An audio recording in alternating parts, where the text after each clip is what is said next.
They called it a wedding. I called it a funeral. Mine. The man who bought me didn't even look at me during the ceremony.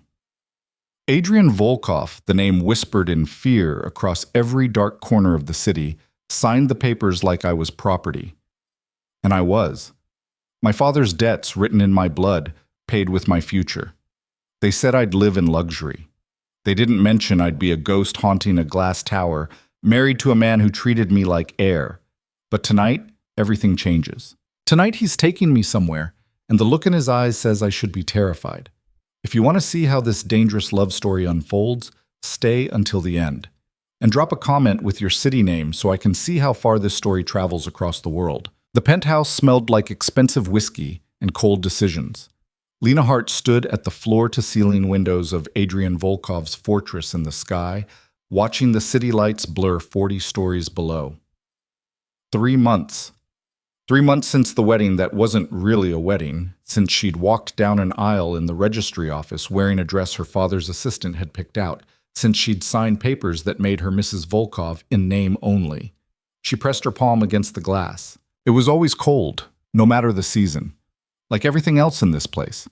Behind her, the penthouse stretched out in minimalist perfection, all sharp edges and black marble, leather furniture that had never been properly sat in, art on the walls that probably cost more than her childhood home. It was beautiful the way a mausoleum was beautiful. Perfect and lifeless. Her reflection stared back at her. 24 years old, dark hair pulled back in a simple knot, wearing clothes that cost a fortune but felt like a costume. She barely recognized herself anymore. The elevator chimed. Lena's spine straightened automatically. She didn't turn around. She'd learned not to seem too eager, too present. Adrian preferred when she was invisible. His footsteps crossed the marble floor, measured, controlled, like everything about him. She caught his reflection in the window as he approached. Tall, broad-shouldered, wearing a suit that probably cost more than most people's cars. Dark hair, darker eyes, a face that would have been handsome if it wasn't so cold. Adrian Volkov, the man who owned half the city's underground and the other half's silence. The man who'd bought her like livestock. "Pack a bag," he said without preamble. His voice was deep, accented with something Eastern European that he had mostly buried under years in America. "We're leaving in an hour." Lena turned slowly. "Leaving?" Did I stutter? He didn't look at her, already moving toward his study. "1 bag. Bring whatever you need for 2 weeks." 2 weeks? Where? Does it matter? He paused at the doorway, finally meeting her eyes. His were the color of a winter storm, gray and merciless. "You'll be with me either way." The door closed behind him. Lena stood frozen, her heart hammering against her ribs. In 3 months, Adrian had barely spoken 20 sentences to her. He left before she woke, returned after she'd retreated to her separate bedroom. They existed in the same space like strangers in an elevator, counting down the floors in silence. And now he wanted her to pack a bag. She moved mechanically to her bedroom, decorated in soft creams and whites, as impersonal as a hotel suite. Her closet held designer clothes she'd never chosen, shoes she'd never worn except when absolutely necessary. She pulled out a suitcase and started folding things, her hands shaking slightly. 2 weeks. Alone with a man who'd never touched her, never even looked at her long enough to see her as human. What had changed? Lena. She spun. Adrian filled the doorway, jacket removed, sleeves rolled up to reveal forearms corded with muscle.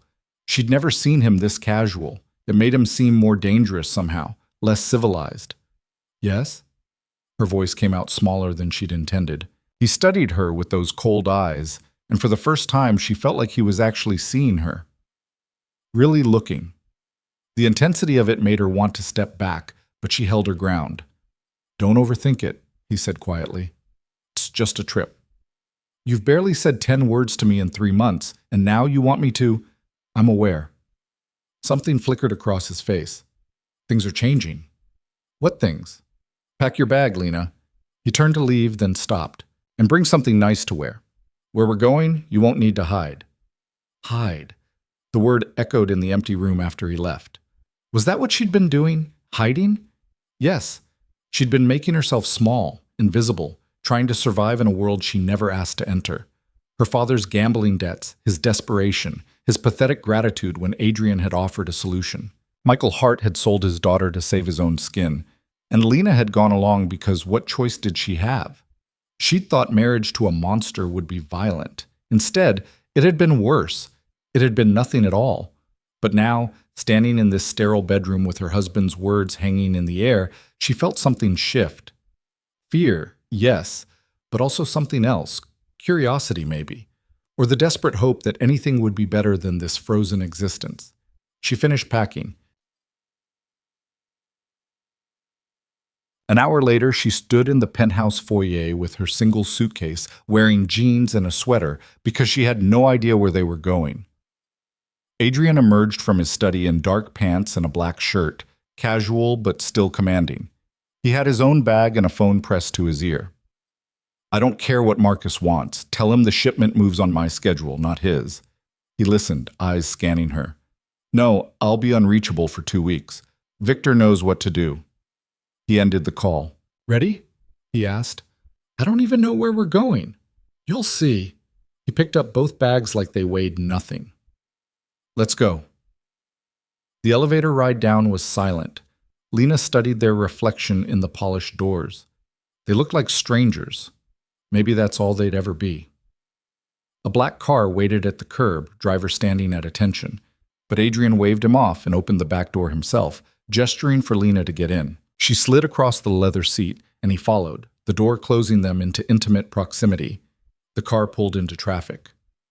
We're going to the airport, Adrian said, staring out his window. Private terminal?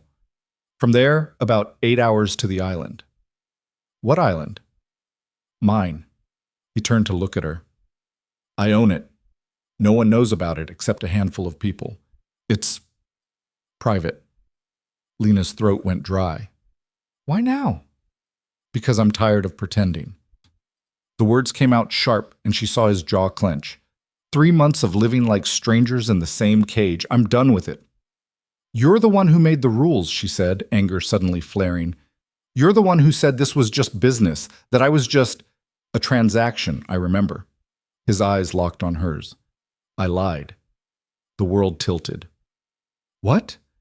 Adrian leaned back against the seat, his gaze never leaving her face. This marriage was never just about your father's debts, Lena. That was convenient, yes. It gave me what I wanted without complications. But the reason I agreed to take you instead of just killing your father like I should have... He paused. I wanted you. Lena couldn't breathe. You... What? I've been watching you for 2 years. He said it like he was discussing the weather. Since that charity gala where your father dragged you along to beg for more extensions on his loans. You wore a blue dress. You stood in the corner drinking champagne, looking like you wanted to disappear. She remembered that night, remembered the humiliation of watching her father grovel, remembered a man across the room whose stare had made her skin prickle with awareness. That was you, she whispered. That was me. Adrian's voice dropped lower. And I've thought about you every day since. So when your father came begging again, when he offered anything to clear his debts, I saw an opportunity.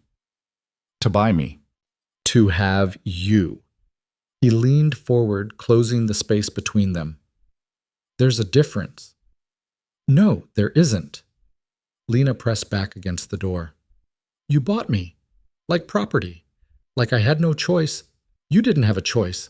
Neither did I.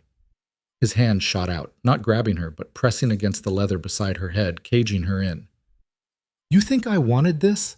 To be the kind of man who buys a wife? I spent 3 months trying to convince myself to let you go. To keep this cold and distant and businesslike until you hated me enough to leave. Why? The question came out broken.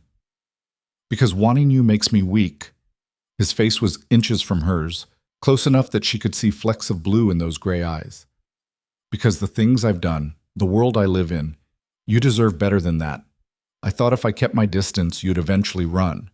Find some normal life. Some normal man who could give you normal things. Then why are we on our way to your island?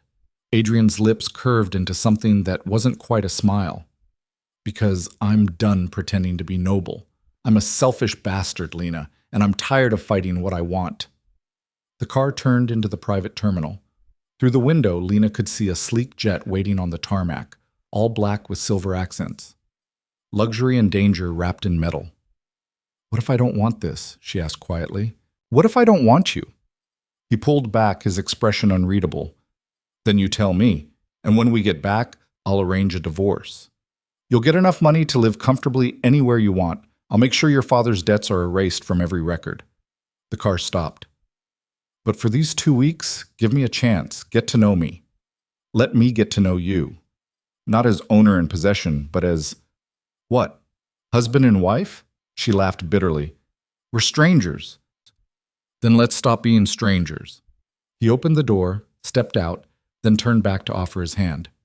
2 weeks, Lena. That's all I'm asking." She stared at his outstretched hand.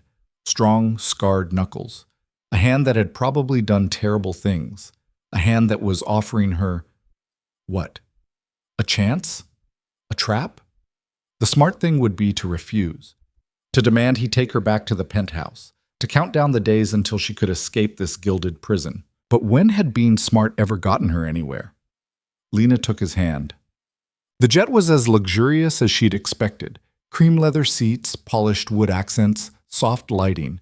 A flight attendant greeted them with champagne that Lena accepted without drinking. Adrian settled into a seat across from her, laptop already open. Back to business, apparently. She watched him type, the focused intensity he brought to everything, and tried to reconcile this man with the one who'd just confessed to watching her for 2 years. "Why blue?" she asked suddenly. He looked up. "What? You said I wore a blue dress at the gala. Why do you remember the color?" Adrian closed the laptop slowly. "Because it matched your eyes when you were angry. Your father had just introduced you to some investor who looked at you like meat, and you got this look, polite on the surface, but your eyes went ice blue with rage." He paused. "I thought it was the most honest thing I'd seen in years." Lena's chest tightened. She did remember that investor. Remembered his hand on her lower back, his breath smelling like cigars and entitlement. Remembered smiling through it because that's what her father needed. "You saw that?" "I see everything." Adrian stood, moving to the bar. "Want something stronger than champagne?" "Yes." He poured 2 glasses of something amber and returned, handing her one before settling into the seat beside her instead of across. The jet began to taxi. "Tell me something true," Adrian said. "What?" "We're strangers, like you said. So tell me something true about yourself. Not the things I could find in a background check. Something real." Lena took a sip of the whiskey. It burned, but it felt good. "I hate classical music."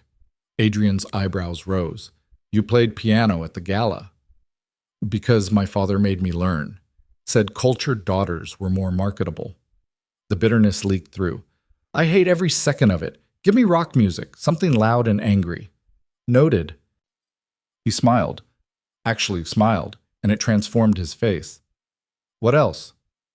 "I wanted to be a teacher." The words came out before she could stop them. "Elementary school. I love kids. I love the idea of being the person who makes learning exciting instead of terrifying." "Why didn't you?" "Because my father's debts kept growing, and I had to drop out of college to work, to help pay them down." She met his eyes. Not that it mattered. He just gambled more. Adrian's expression darkened. "Your father is a coward." "He's my father." "That doesn't make him less of a coward."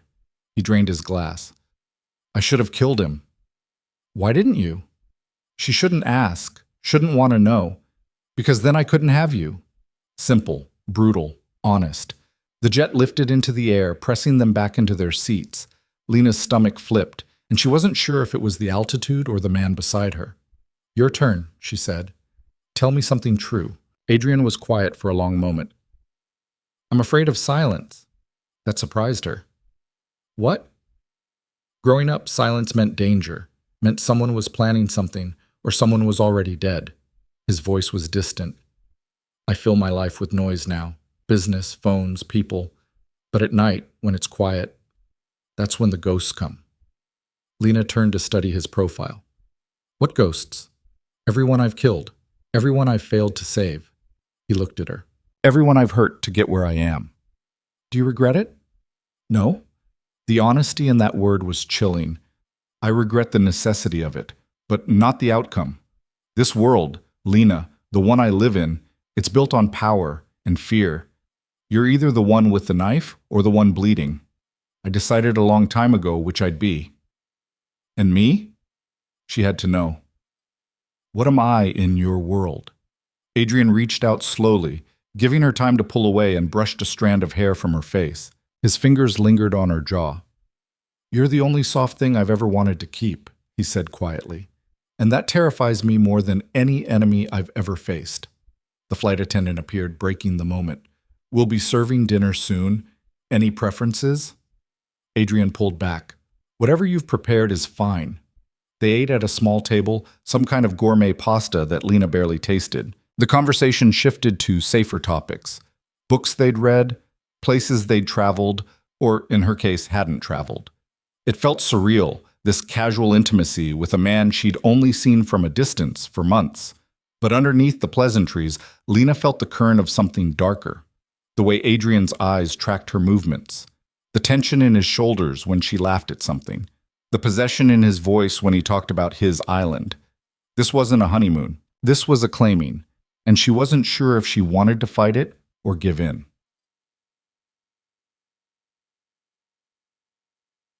Hours later, the pilot announced their descent. Lena pressed her face to the window, trying to see through the darkness. All she could make out were lights scattered across what looked like dense jungle and the silver shimmer of moonlight on water. The landing was smooth. When they exited the jet, warm tropical air hit her like a wall, thick with the scent of flowers and salt water. A jeep waited on the small runway, driver already holding the door. It's beautiful, Lena breathed, staring up at stars so bright they looked fake. Wait until you see it in daylight. Adrian guided her to the jeep with a hand on her lower back. The casual touch sent electricity up her spine. The drive took 20 minutes through dense vegetation, headlights cutting through darkness. Then they emerged onto a coastal road, and Lena gasped. The house, if you could call it that, sprawled along the cliff edge, all white stone and glass, modern architecture blending with the natural landscape. Lights glowed warm against the night, and beyond it, the ocean stretched infinite and black. Adrian, this is home, he said it simply. The only place I feel like myself. Inside was just as stunning. High ceilings, open floor plans, comfortable furniture that actually looked lived in. Artwork on the walls that seemed chosen for love rather than investment. And everywhere, windows that would frame the ocean when morning came. Your room is upstairs, Adrian said, leading her up a floating staircase. First door on the right. Mine is at the end of the hall. He pushed open the door to reveal a massive suite done in whites and blues, with a private balcony overlooking the water. Her suitcase was already waiting on the bed. Get some rest, Adrian said from the doorway. We'll talk more tomorrow. Adrian? She turned to face him. Thank you for bringing me here. For trying. Something softened in his expression. Don't thank me yet, Lena. You don't know what I'm capable of. He closed the door. Lena stood in the beautiful room, listening to his footsteps retreat down the hall. Her heart was racing, her mind spinning with everything that had happened in the past few hours. She should be scared. She should be planning escape routes. Instead, she walked to the balcony and stepped out into the warm night. The ocean whispered against the rocks below, endless and dark. Above, the stars wheeled in patterns she'd never seen from the city. For the first time in 3 months, maybe in years, Lena felt something other than numb resignation. She felt alive. Lena woke to sunlight streaming through white curtains and the sound of waves. For a moment, she forgot where she was. Then it all came rushing back. The flight, Adrian's confession, the island. She pulled on a sundress from her suitcase and ventured downstairs. The house was even more stunning in daylight, all the windows showcasing views of turquoise water and white sand beaches. Adrian was on the back terrace, shirtless in swim trunks, doing pull-ups on a bar attached to the pergola. Lena stopped in the doorway, unable to look away. She'd known he was strong. You didn't survive in his world without being dangerous. But seeing him like this, muscles flexing with controlled power, was different. He dropped down, grabbing a towel, and turned, caught her staring. Morning, he said, not bothering to hide his amusement. Morning, Lena's cheeks heated. I didn't mean to interrupt. You're not.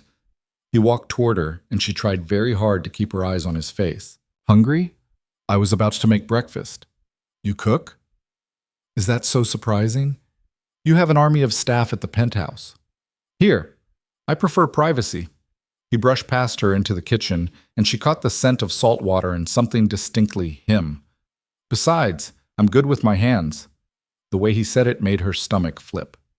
She followed him into the kitchen, all modern appliances and marble counters. Adrian moved with easy confidence, pulling out eggs and vegetables, setting a pan on the stove. Coffee? He asked. Please. He poured her a cup from a French press, somehow knowing she took it black. They worked in comfortable silence, Adrian cooking while Lena sat at the counter watching. It was domestic, normal, everything their real life wasn't. Tell me about this place, she said. How did you find it? Adrian cracked eggs into the pan. 5 years ago, I was in a bad place. Business was expanding, but I was drowning in it. I needed somewhere to think, somewhere no one could reach me. He added vegetables, the sizzle filling the air. I found this island by accident. The previous owner was in debt to some people who owed me favors. I made a deal. You seem to make a lot of deals. It's what I do. He plated the omelet and slid it in front of her with toast. Eat. It was delicious. Lena told him so, and he smiled that rare smile again. What do you want to do today? Adrian asked, making his own plate. I don't know. What is there to do?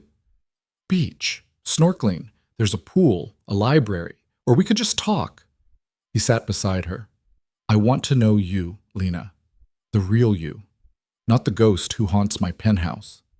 The words should have felt invasive. Instead, they felt like a lifeline. Okay, she said softly. But you have to answer my questions too. Deal. They spent the morning on the beach. Adrian showed her the best spots for shells, pointed out fish in the crystal clear water, taught her how to float on her back and stare at the cloudless sky. He was patient, careful not to touch her too much, giving her space while making his presence known. And they talked. Lena learned that Adrian had grown up in Moscow, the son of a low-level enforcer who drank himself to death when Adrian was 12. That he'd survived on the streets until a crime boss noticed his intelligence and ruthlessness. That he'd built his empire from nothing through blood and strategy and an absolute refusal to stay down. I killed my first man when I was 17, he said, floating beside her in the water. He was trying to take over my mentor's territory. I shot him in an alley behind a nightclub. Did it bother you? Lena asked. Yes. He turned to look at her. And then it didn't. That's what scares me most. How easy it became. She told him about her mother, who died when Lena was 10. About growing up with a father who gambled away every dollar and blamed everyone else for his problems. About dropping out of college, working 3 jobs, trying so hard to fix something that was never hers to fix. I thought if I just worked hard enough, he'd change, she said, staring at the sky. I thought he'd see what I was sacrificing and it would matter. Did it? No. He sold me instead. Adrian's hand found hers in the water, squeezing gently. I'm sorry. For what? You didn't make him who he is. No, but I took advantage of it. His voice was rough. I saw an opportunity and I took it, without thinking about what it meant for you. Lena turned to face him, treading water. If you could go back, would you change it? Adrian held her gaze. No, I'd just do it differently. I'd court you properly, take you to dinner, make you laugh, show you who I was before making you mine. He swam closer. But the ending would be the same. You, with me. Because I'm a selfish bastard, Lena, and I want you more than I've wanted anything. The honesty in his words was devastating. I don't know how to be with someone like you, she whispered. Then let me teach you. He reached out, cupping her face with one wet hand. 2 weeks. That's all I'm asking. If you still want to leave after that, I'll let you go. I swear it. Lena should have said no, should have protected herself. Instead, she leaned into his touch. Okay. Gam. The days blurred together in a haze of sun and salt water and slowly lowering walls. Adrian was attentive without being overwhelming. He made her breakfast every morning, challenged her to card games every evening, asked her questions that made her think. He told her stories about his empire that should have terrified her, but instead fascinated her. The strategy, the chess games played with human lives, the absolute certainty with which he moved through his world. And he touched her. Not sexually, not demanding, but constantly. A hand on her back as they walked, fingers brushing hers as he passed her a drink. His leg pressed against hers when they sat watching the sunset, claiming her inch by inch. On the fifth night, they lay on the beach watching stars, a blanket beneath them and wine warming her blood. "What happens when we go back?" Lena asked. Adrian turned his head to look at her. "What do you want to happen?" "I don't know."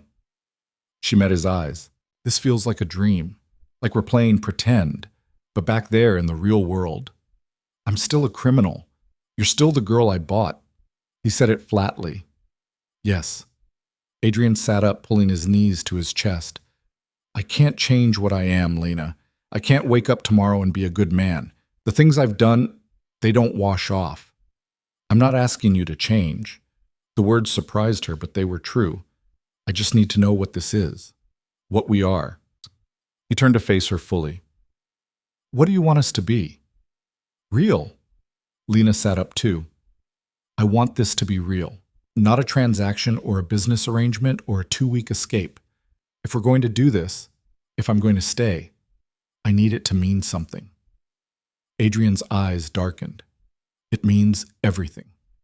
He moved faster than she expected, one hand sliding into her hair, the other cupping her jaw. His mouth crashed against hers and Lena gasped at the sudden intensity. He took advantage, deepening the kiss, pouring 3 months of restraint into the connection. Lena had been kissed before, but never like this. Never with this level of possession, this certainty of ownership. Adrian kissed her like he was branding her, marking her as his from the inside out. When he finally pulled back, they were both breathing hard. "Real enough for you?" he asked roughly. Lena touched her lips, still tingling. "Yes." Adrian stood, pulling her up with him. "Let's go inside." She knew what he was asking, knew what would happen if she followed him. She followed him. Adrian's bedroom was at the end of the hall, massive and masculine, with a king bed facing floor-to-ceiling windows that framed the ocean. Moonlight streamed through, turning everything silver. He closed the door behind them, then just stood there, watching her. "I need you to be sure," he said quietly. "Once we cross this line, Lena, I won't be able to let you go, even if you ask me to, even if you beg." His voice dropped. "I'll give you anything you want, freedom, space, whatever you need, but you'll still be mine.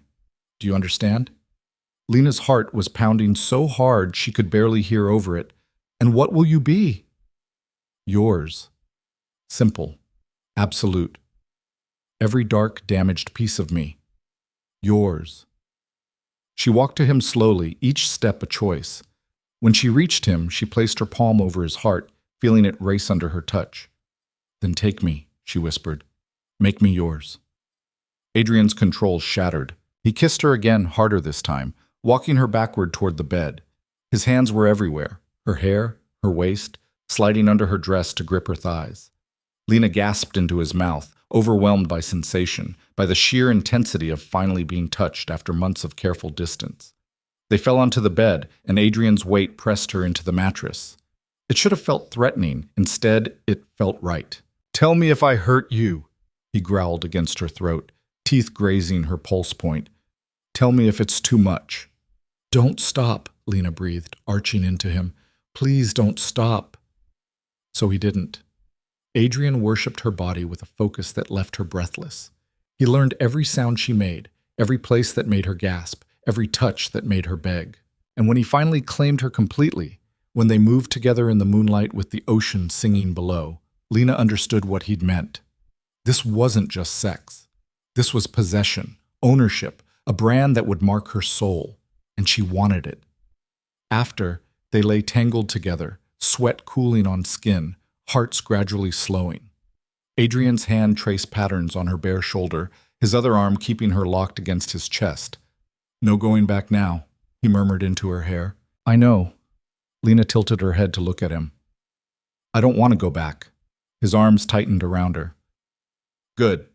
Because you're mine now, Lena Hart, in every way that matters. She should have been scared of the possession in his voice, should have recognized the danger in belonging to a man like him, but all she felt was safe.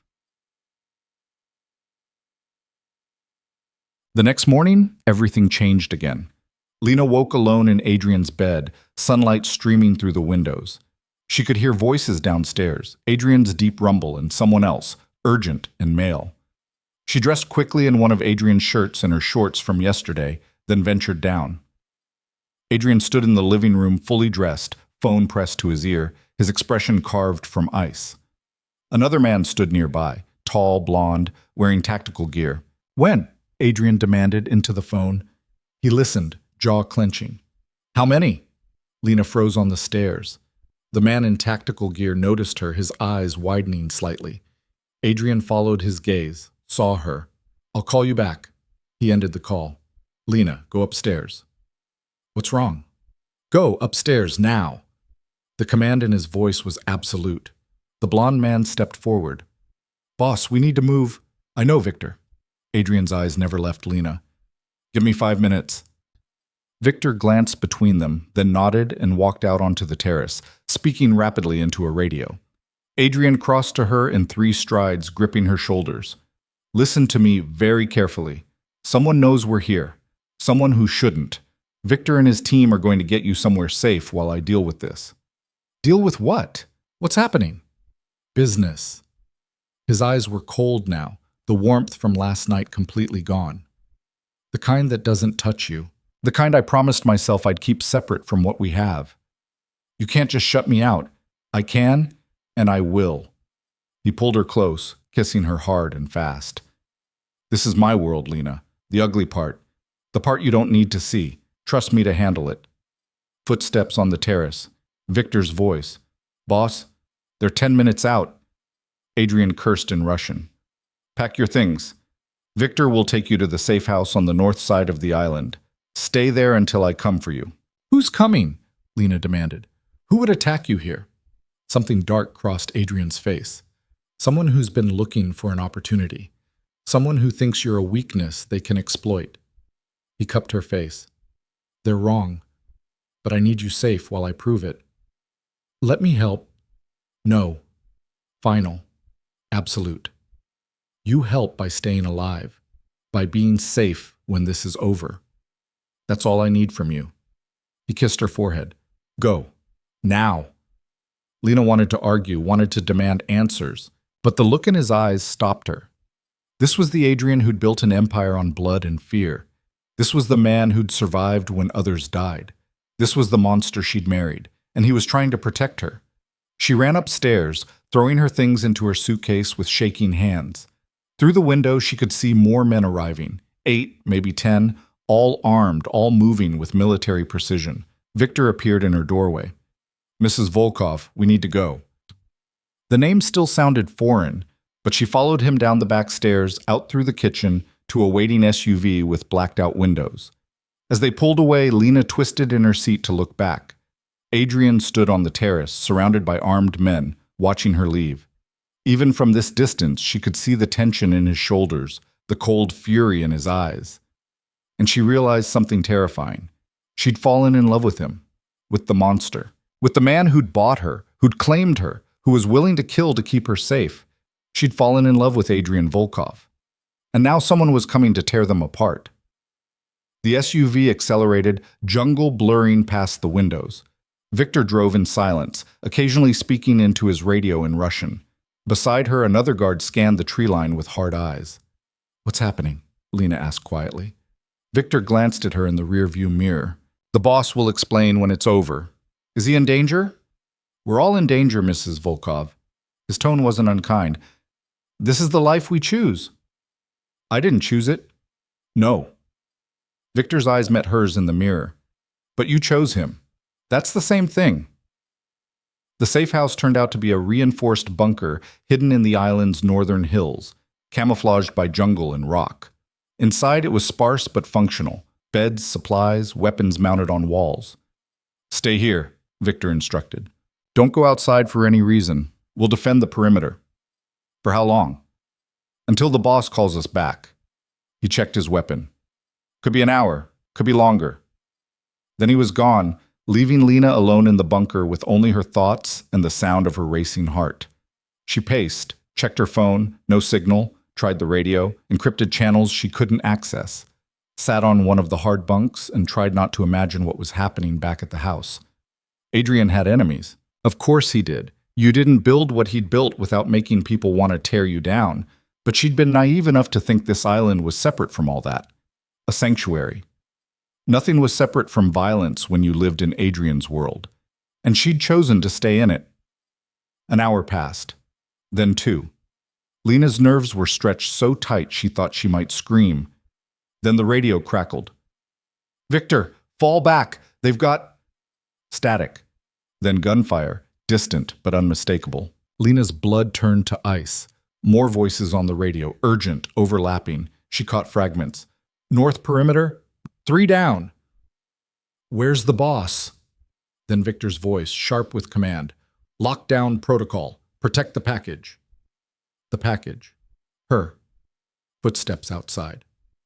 Lena grabbed a pistol from the wall rack. She'd learned to shoot when she was working in her father's pawn shop, protection against robbery. Her hand shook, but her grip was solid.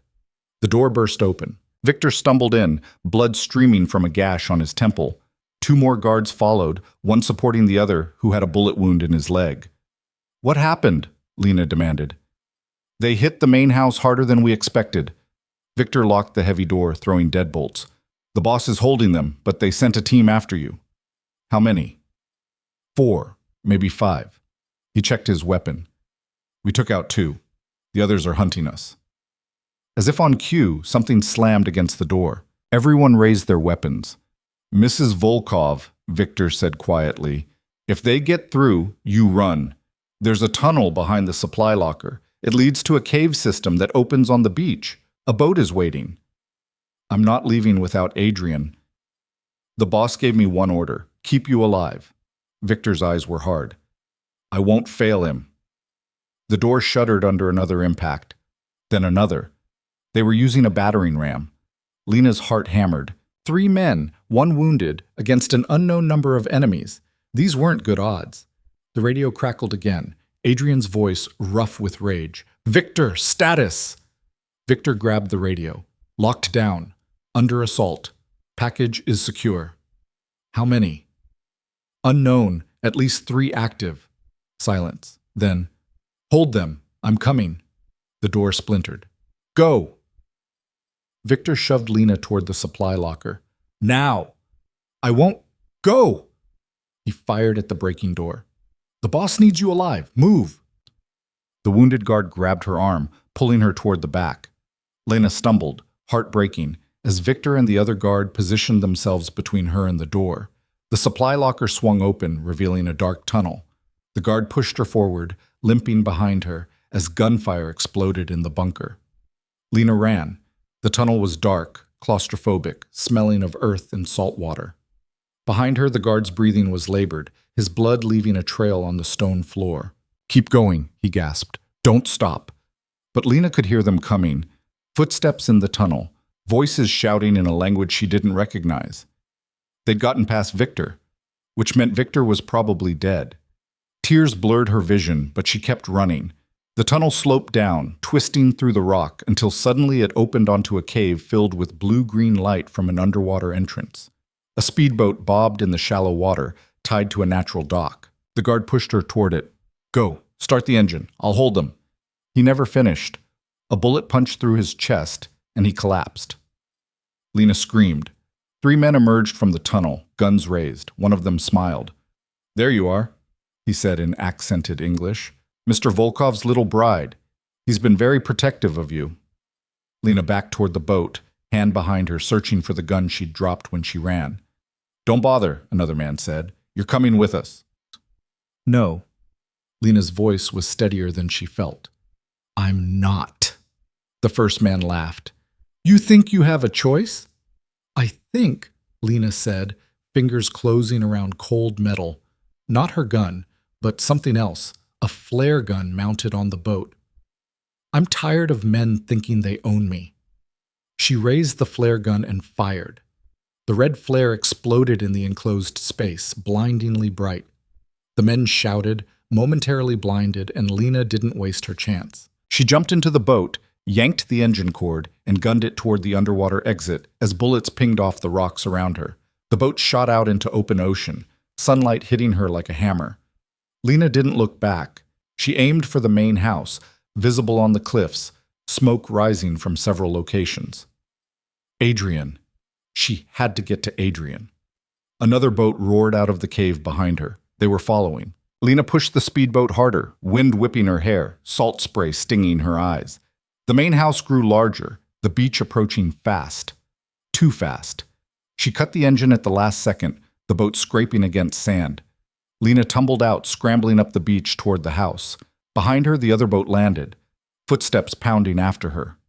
Lena ran. She burst through the back door into chaos. The house was destroyed, furniture overturned, windows shattered, bullet holes in the walls. Bodies on the floor, both familiar and strange. "Adrian!" she screamed. Gunfire answered from upstairs. Lena grabbed a gun from a dead guard's hand and ran toward the stairs, adrenaline drowning out fear. The men from the beach were right behind her. She made it halfway up before someone grabbed her ankle. Lena fell hard, the gun skittering away. She kicked back, her heel connecting with something that crunched. The grip released. She scrambled up, burst into the master bedroom, and found Adrian. He stood in the center of the room, blood splattered but unharmed, gun in one hand. At his feet, two bodies. At the window, more of his men, securing the perimeter. His eyes locked on hers. "Lena." The man from the beach appeared in the doorway behind her, raising his gun. Everything slowed. Lena saw Adrian's eyes widen. Saw him start to move, to aim, but he was too far away. She wasn't. Lena threw herself sideways, crashing into the gunman as he fired. The bullet went wide, shattering what was left of the window. They hit the floor together, struggling for the weapon. Then Adrian was there, pulling the man off her, and the sickening sound of bone breaking filled the room. The gunman stopped moving. Adrian turned to her, grabbing her shoulders. "Are you hurt? Did they touch you? Did they—" "I'm fine." Lena's voice shook. "Victor, the others, they—" "I know." Adrian pulled her against his chest, his heart hammering against her ear. "I know, but you're alive. You're alive, and that's all that matters." More footsteps on the stairs. Adrian spun, gun raised, but it was his men, securing the house. "Building clear, boss," one reported. "All hostiles down. Victor didn't make it. Neither did the others at the bunker." Adrian's arms tightened around Lena. "Casualties on our side?" "4 dead, 3 wounded. And the one who planned this?" The guard smiled grimly. "Alive. In the basement. Waiting for you." Something dark and terrible crossed Adrian's face. "Good." He looked down at Lena. "I need to finish this. Can you wait here? My men will stay with you." "No." Lena pulled back to meet his eyes. "I want to see." "Lena, you said this is your world, the ugly part." She was shaking, but her voice was steady. "I need to see it, all of it. If I'm going to stay, I need to understand what that means." Adrian studied her for a long moment. Then he nodded. "Okay, but when I tell you to look away, you look away." He led her downstairs through the destroyed house to a door hidden behind the kitchen. The basement beyond was cold and concrete, lit by harsh fluorescent lights. In the center of the room, tied to a chair, was a man in an expensive suit. His face was already bloody. "Mikhail Petrov," Adrian said coldly. "You've been trying to kill me for 6 months." The man spat blood. "You took what was mine." "I took nothing that wasn't offered freely." Adrian circled him slowly. "But you came to my sanctuary. You tried to take what's mine, and you killed my men." "Your men were loyal to money. I offered them more." "They refused, so you killed them anyway." Adrian stopped in front of him. "That was your second mistake." "What was the first?" Adrian's smile was terrifying. "Thinking I'd let you live after threatening her." He glanced at Lena. "Last chance. Wait upstairs." Lena shook her head. "I stay." Adrian nodded slowly. Then he turned back to Petrov. "Tell me who else is involved. Names, locations, everything." What followed was brutal and efficient. Adrian didn't enjoy it. Lena could see that, but he didn't hesitate either. He extracted information with surgical precision, breaking Petrov piece by piece until the man was sobbing out names and addresses. When he had everything he needed, Adrian stepped back. "Any last words?" he asked. Petrov looked at Lena. "You think he loves you? He doesn't love anything. He's a monster. He'll destroy you." "Maybe," Lena said quietly, "but he's my monster." Adrian's eyes flashed to hers, something vulnerable and raw in them. Then he raised his gun and fired. The shot echoed in the concrete room. Petrov slumped, dead. Adrian holstered his weapon and turned to his men. "Clean this up. Burn the bodies. Erase any trace they were here." "Yes, boss." He took Lena's hand. "Come on, let's get you cleaned up." They walked upstairs in silence, through the ruined house, to the master bathroom that had somehow survived intact. Adrian turned on the shower, then started stripping off his blood-soaked clothes. Lena did the same. They stood under the hot water together, washing away blood and salt and fear. Adrian's hands were gentle as he cleaned her, checking for injuries she hadn't noticed. A bruise on her hip, scraped knees from falling, a cut on her palm from the boat. "I'm sorry," he said quietly. "For what?" "For bringing you into this, for thinking I could keep you separate from the violence." He tilted her chin up. "This is what my life is, Lena. Blood and death and enemies who never stop coming. I can't change that." "I know." She touched his face, feeling the stubble rough against her palm. "I saw you kill a man, Adrian. I watched you torture him for information, and I'm still here." "Why?" The question was broken. "After everything you've seen, why would you stay?" "Because I love you." The words came easily, true. "Because you're brutal and dangerous and absolutely terrifying, and I love you anyway. Because when I thought you might die, I realized I'd rather live in your violent world than exist in a safe one without you." Adrian stared at her like she'd performed a miracle. "You love me?" "Yes." "After all of this? After seeing what I am?" "Oh, because I see what you are." Lena pulled him down, kissing him. "I see the monster, and I see the man who makes me breakfast, who taught me to float in the ocean, who kills to protect what's his." She smiled against his lips. "I see all of you, Adrian, and I choose you." His control broke. Adrian kissed her like a drowning man finding air, all desperation and need. They made love right there, standing in the shower, the water washing away everything but this. Them, together, choosing each other despite the darkness. After, wrapped in towels on the bathroom floor because the bedroom was still a crime scene, Adrian held her close. "I don't deserve you," he said into her hair. "Probably not," Lena agreed, "but you have me anyway." "Forever?" She thought about that, about the life she was choosing, the danger, the violence, the constant threat, about becoming the wife of a crime lord, living in a world where people got killed for looking at you wrong. She thought about the alternative, safety, normalcy, a quiet life somewhere far from here, and she knew her answer. "Forever," she said. Adrian's arms tightened around her. "Then we need to get married again." "We're already married." "A real wedding this time. Your choice, your dress, your terms." He pulled back to look at her.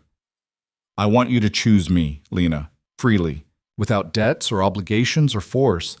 Just you and me, making a promise we both mean." Tears burned her eyes. "Okay? Okay?" "Yes." She kissed him. "Yes, I'll marry you again. For real this time." They sat there on the bathroom floor, holding each other, while outside Adrian's men cleaned up the aftermath of war, while bodies were burned and blood was washed away, and the island slowly returned to its illusion of paradise. But illusion was all it was. Lena understood that now. Understood that loving Adrian Volkov meant living in the spaces between beauty and brutality, between tenderness and terror. And she was okay with that, because for the first time in her life, she wasn't just surviving. She was choosing, and she chose him. The island took 3 days to recover from the attack, though the scars remained. Adrian's men worked around the clock to repair the damage, replacing shattered windows, patching bullet holes, scrubbing blood from white stone. Bodies were disposed of quietly, efficiently, in ways Lena didn't ask about. Some knowledge was better left unspoken. She helped where she could, not with the cleanup, Adrian forbade that, but with the wounded. She'd taken first aid courses years ago when money was tight and she couldn't afford doctors. Now she used those skills to change bandages, monitor fevers, bring water and food to men who'd killed to protect her. They looked at her differently after the attack, not with pity or dismissal, but with something close to respect. She'd run toward danger instead of cowering. She'd fought back. In Adrian's world, that meant something. Victor's funeral was held on the fourth day. They buried him on the island's eastern cliff, overlooking the ocean he'd loved. Adrian stood stone-faced throughout the ceremony, but Lena saw his hands clench when they lowered the casket into the ground. 4 others were buried beside him, the men who'd died protecting her. "I'm sorry," Lena whispered when it was over, the other mourners dispersing. Adrian stared at the fresh graves. They knew the risks. "That doesn't make it hurt less." "No." His voice was rough. "It doesn't." She took his hand, and he squeezed back hard enough to bruise. They stood there as the sun set, painting the sky in shades of blood and gold, honoring the dead in silence. That night, Adrian's phone rang for the first time since the attack. He turned it off immediately after securing the island, refusing all contact with the outside world. Now, looking at the screen, his expression hardened. "I have to take this," he said. Lena nodded, settling deeper into the couch with her book. But she listened as he walked to the terrace, watched through the glass as he paced while talking, his free hand cutting through the air in sharp gestures. When he came back inside 20 minutes later, his face was carved from ice. "We're going back," he announced. "Tomorrow morning." Lena set down her book. "What happened?" "Petrov wasn't working alone. The information he gave me before he died, I've been having my people verify it." Adrian poured himself a drink. "Turns out he had a partner. Someone inside my own organization. Someone who fed him details about this island, about my security, about you." Ice flooded her veins. "Who?" "Marcus Chen, my second in command for the West Coast operations." Adrian's laugh was bitter. "I trusted him, brought him into the inner circle, and he sold me out for what? A bigger percentage? Control of the ports? Are you sure it's him?" 3 different sources confirmed it, plus financial records showing payments from Petrov's shell companies. He drained his glass. "Marcus is in Los Angeles right now, probably thinking he's safe, that I'm still here licking my wounds." "What are you going to do?" Adrian's eyes met hers, cold and merciless. "I'm going to remind everyone what happens when you betray me."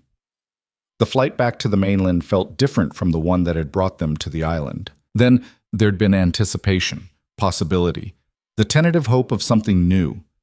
Now the jet cabin thrummed with tension as Adrian worked his laptop, making calls, issuing orders in a voice that brooked no argument.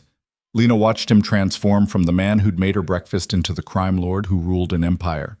It should have frightened her. Instead, it fascinated her, the way he could compartmentalize, shifting between tenderness and ruthlessness, like changing masks. "When we land," Adrian said without looking up from his screen, "you'll go to the penthouse with a security detail. Full lockdown. No one in or out except my most trusted people."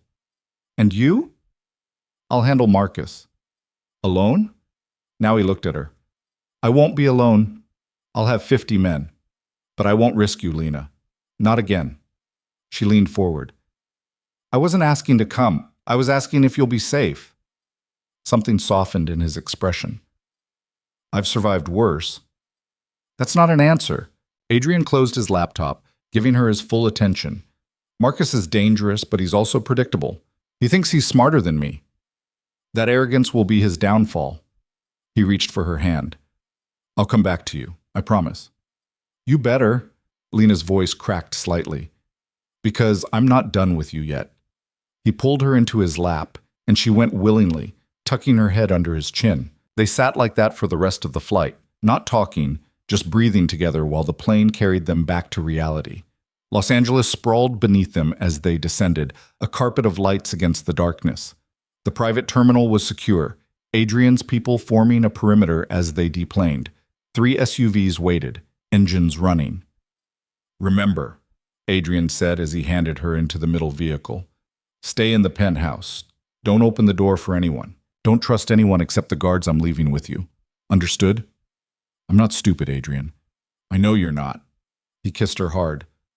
That's why I'm terrified. Then he was gone, climbing into the lead SUV with 6 heavily armed men. The convoy split, 2 vehicles heading downtown with Adrian, one taking Lena toward the glass tower she'd once thought of as a prison. The penthouse felt different when she stepped off the elevator. The same furniture, the same cold perfection, but it wasn't home anymore. Home was Adrian's arms. Home was the island with its ocean views and easy mornings. This was just a building. Her security detail, 4 men she didn't recognize but who clearly knew their job, swept the space before allowing her to enter. Then they positioned themselves strategically, 2 at the elevator, 1 by the terrace door, 1 doing regular patrols. Lena showered and changed into comfortable clothes, then tried to read, tried to watch television, tried to do anything except imagine what Adrian was doing right now. Her phone buzzed, a text from an unknown number. He's walking into a warehouse on 5th and Main, alone. Thought you should know. Lena's blood went cold. She showed the text to the nearest guard. Is this true? The man checked his radio, spoke quietly to someone on the other end, then frowned. The boss just dismissed his backup, told them to wait outside while he goes in alone. That's suicide, Lena breathed. Marcus will have men inside. This is obviously a trap. The boss knows what he's doing. Does he? She grabbed the guard's arm. Or is he so angry about being betrayed that he's not thinking straight? The guard's expression flickered with uncertainty. Lena made a decision. Take me there.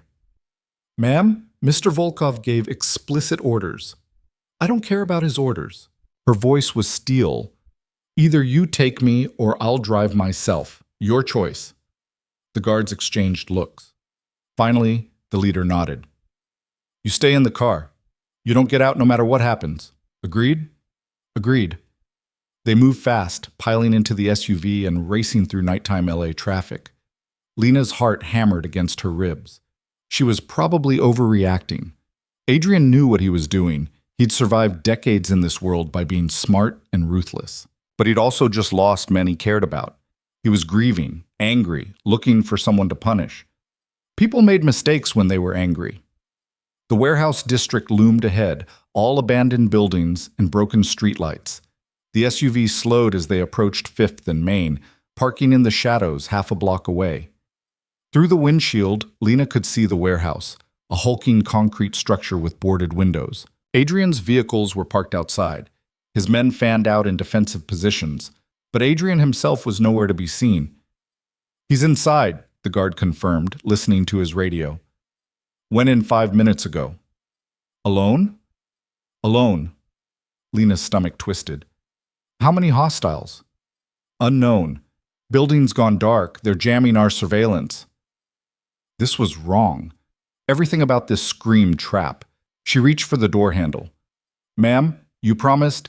I lied. Lena was already moving, sliding out of the vehicle before the guards could stop her. She ran toward the warehouse, ignoring the shouts behind her. Adrian's men saw her coming, one step forward to intercept, but she dodged around him. Where is he?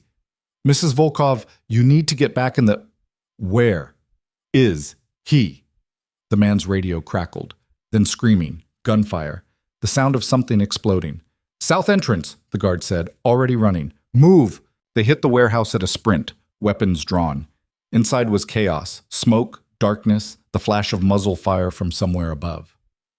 Lena stayed low, following the guards as they cleared rooms with practiced efficiency. Adrian! She screamed. Adrian! Lena! His voice came from somewhere to the left, rough with shock. What the hell are you doing here? She followed the sound, stumbling through debris, until she found him. He was bleeding from a cut above his eye, pinned down behind a concrete pillar while bullets chewed up the floor around him. Saving your stubborn ass, she gasped, sliding in beside him. Adrian's eyes blazed. I told you to stay at the penthouse. You told me a lot of things. Lena grabbed his face. You're bleeding. I'm fine. He pulled her down as bullets screamed overhead. But you won't be if you don't get out of here. Where's Marcus? Second floor. He set this up perfectly. Knew I'd come alone. Knew I'd be too angry to wait for proper backup. Adrian's jaw clenched. He's got at least 20 men up there. And you have. The one's outside, but if they rush in, Marcus escapes through the back. I needed to corner him first. So you walked into a trap. It was calculated risk. It was stupid. Lena kissed him hard. But we'll argue about it later. Right now, we need to get you out. Adrian started to respond, but movement on the second floor caught his attention. A man appeared on the catwalk above. Asian, mid-40s, expensive suit, now rumpled and dirty. Marcus, Adrian growled. Marcus Chen smiled down at them. Adrian, I'd say it's good to see you, but we both know I'd be lying. His accent was pure California, smooth and educated. You really walked right in. I almost feel bad about how easy this was. You should feel dead, Adrian called back. That's what you're about to be. Bold words for a man pinned down. Marcus gestured, and more of his men appeared on the catwalk, all armed. I'll make you a deal. Give me the girl, and I'll let you walk out of here. Lena's blood turned to ice. Adrian's response was to raise his gun and fire. The shot went wide, intentionally, Lena realized. A warning. The girl stays with me, Adrian said coldly. Always. Even if it costs you your empire? Marcus shook his head. She's made you weak, Adrian. The old you would have never walked into this so recklessly. Would have never cared enough about revenge to forget caution. He smiled. Love is a liability in our world. I'm doing you a favor by removing it. Try. Adrian's voice dropped to something deadly. Please. Try to take her from me. I want to watch you fail. Marcus's smile faded. He raised his hand, signaling his men. Lena closed her eyes, certain this was how it ended. Then the lights went out. Complete darkness engulfed the warehouse. Lena felt Adrian move, pulling her tight against his chest. His mouth was at her ear. When I say run, you run. Straight back the way we came. Don't stop. Don't look back. Don't wait for me. Adrian, promise me. She couldn't, wouldn't, not when it meant leaving him to die. But before she could argue, the gunfire started again, except this time it was coming from outside. Adrian's backup, finally moving in under cover of darkness. Go! Adrian shoved her toward the exit. Now! Lena ran. Not because she wanted to, but because staying would distract him, make him vulnerable. She sprinted through the darkness, hands outstretched, following the sound of friendly voices calling directions. She burst out into the night air, into the arms of Adrian's guards. Get her in the car, someone shouted. No! Lena fought against their grip. I'm not leaving him. Ma'am, please. The explosion lit up the night sky. The second floor of the warehouse erupted in flames, the blast wave knocking everyone to the ground. Lena's ears rang, her vision swimming with spots of light. When she could see again, the warehouse was an inferno, and Adrian was still inside. Lena screamed his name, struggling against the guards holding her back. The heat was intense, the fire spreading fast, consuming the old building like kindling. We have to go in, she sobbed. We have to get him. It's too dangerous, the guard said, but he looked sick about it. The whole structure's compromised. A figure emerged from the flames. Adrian stumbled out carrying someone over his shoulder. Marcus, unconscious or dead. His clothes were singed, his face black with soot, but he was alive. Lena broke free and ran to him. Adrian dropped Marcus at his men's feet and caught her, both of them nearly falling. You're alive, she gasped against his chest. You're alive. Did you think I'd die and leave you? His voice was rough from smoke. I made a promise. Behind them, the warehouse collapsed in a shower of sparks. Adrian's men secured Marcus, checking for weapons, calling for medical transport. He's alive, one reported. Barely. Good. Adrian's arms tightened around Lena. I want him to stand trial. I want everyone to see what happens to traitors. Boss, the authorities? We'll find nothing. Clean this up. Make it look like a gas leak. He pulled back to look at Lena, his eyes fierce. And someone explained to me how my wife ended up in the middle of a war zone. The guard shifted uncomfortably. She insisted, sir. She insisted. Adrian's laugh was half cough. Of course she did. He touched her face gently despite his anger. You could have died. So could you. That's why I came. I had it under control. You were pinned down and outnumbered. It was part of the plan. What plan? To get yourself killed? They glared at each other, both furious and terrified and overwhelmingly relieved. Then Adrian kissed her, hard and desperate, tasting like smoke and ash and survival. "Don't ever do that again," he said against her lips. "Which part? Saving you or disobeying orders?" "Both." Lena smiled despite everything. "Then stop walking into traps alone. Deal." Sirens wailed in the distance. Adrian's men moved with practiced efficiency, erasing evidence, securing witnesses, turning chaos into a story the authorities would believe. In the SUV on the way back to the penthouse, Lena finally crashed. The adrenaline drained away, leaving her shaking and exhausted. Adrian pulled her into his lap, wrapping her in his jacket, even though the night was warm. "I meant what I said," he murmured into her hair, "about marrying you again, properly this time." "When?" "Soon, as soon as I finish cleaning up this mess." He tilted her chin up. "I want you to have the wedding you deserve. The dress, the flowers, the choice, everything." "I just want you," Lena said simply. "The rest doesn't matter." "It matters to me." His thumb traced her lower lip. "You gave up everything when you married me the first time. Your freedom, your dreams, your future. The least I can do is give you one day that's exactly what you want." Tears burned her eyes. "I didn't give up my future. I found it." Adrian kissed her forehead, her cheeks, her lips. "How did I get so lucky?" "You didn't. You bought me, remember?" "Best investment I ever made." She laughed, the sound watery but real. They held each other as the city passed by outside, two people who'd found something real in the middle of violence and chaos. Back at the penthouse, Adrian showered while Lena made coffee. Her hand shook as she poured, the reality of what had almost happened finally sinking in. She could have lost him tonight, could have watched him burn in that warehouse while she stood helpless outside. Strong arms wrapped around her from behind. "Stop thinking about it," Adrian said softly, his hair still damp, wearing nothing but sleep pants. "I'm here. We're both here." "I can't stop." Lena turned in his arms. "Every time I close my eyes, I see that building collapse.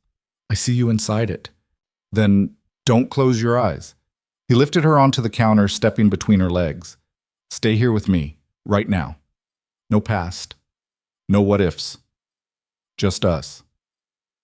Lena cupped his face, studying the new bruises, the cut above his eye that would scar. Evidence of how close she'd come to losing him. "I love you," she said. "Even when you're being reckless and stupid and walking into traps alone. I love you too." His hand spanned her waist. "Even when you're disobeying direct orders and running into burning buildings. We're a mess. We're perfect." He kissed her slowly, thoroughly, until she forgot about fear and fire and everything except the feel of him against her. "Come to bed." She went willingly, letting him carry her to the bedroom, letting him worship her body with hands and mouth and whispered promises. They made love slowly, gently, healing each other with touch and breath and the simple reassurance of being alive. After, lying tangled together in silk sheets, Lena traced the scars on Adrian's chest. There were so many: bullet wounds, knife cuts, evidence of a life spent fighting. "Tell me about this one," she said, touching a particularly vicious scar below his ribs. "Bratva enforcer. I was 19. He didn't like that I was taking over his territory." Adrian's fingers threaded through her hair. "I killed him with his own knife." "And this?" She touched another, smaller scar on his shoulder. "My mentor, the man who raised me after my father died." His voice went flat. "He thought I was getting too ambitious, tried to put me down before I could challenge him." "What happened?" "I shot him. No emotion, just fact. He taught me everything, and I killed him for it. That's the kind of man I am, Lena, the kind who survives by destroying everything close to him." She looked up at him. "Not everything. Not me." "Not you," he agreed. "Never you." Lena kissed each scar she could reach, a benediction over old wounds. Adrian watched her with something close to wonder, like he couldn't quite believe she was real. "When we get married again," he said suddenly, "I want you to write your own vows." "What?" "I want to hear you choose me, in your own words, in front of witnesses.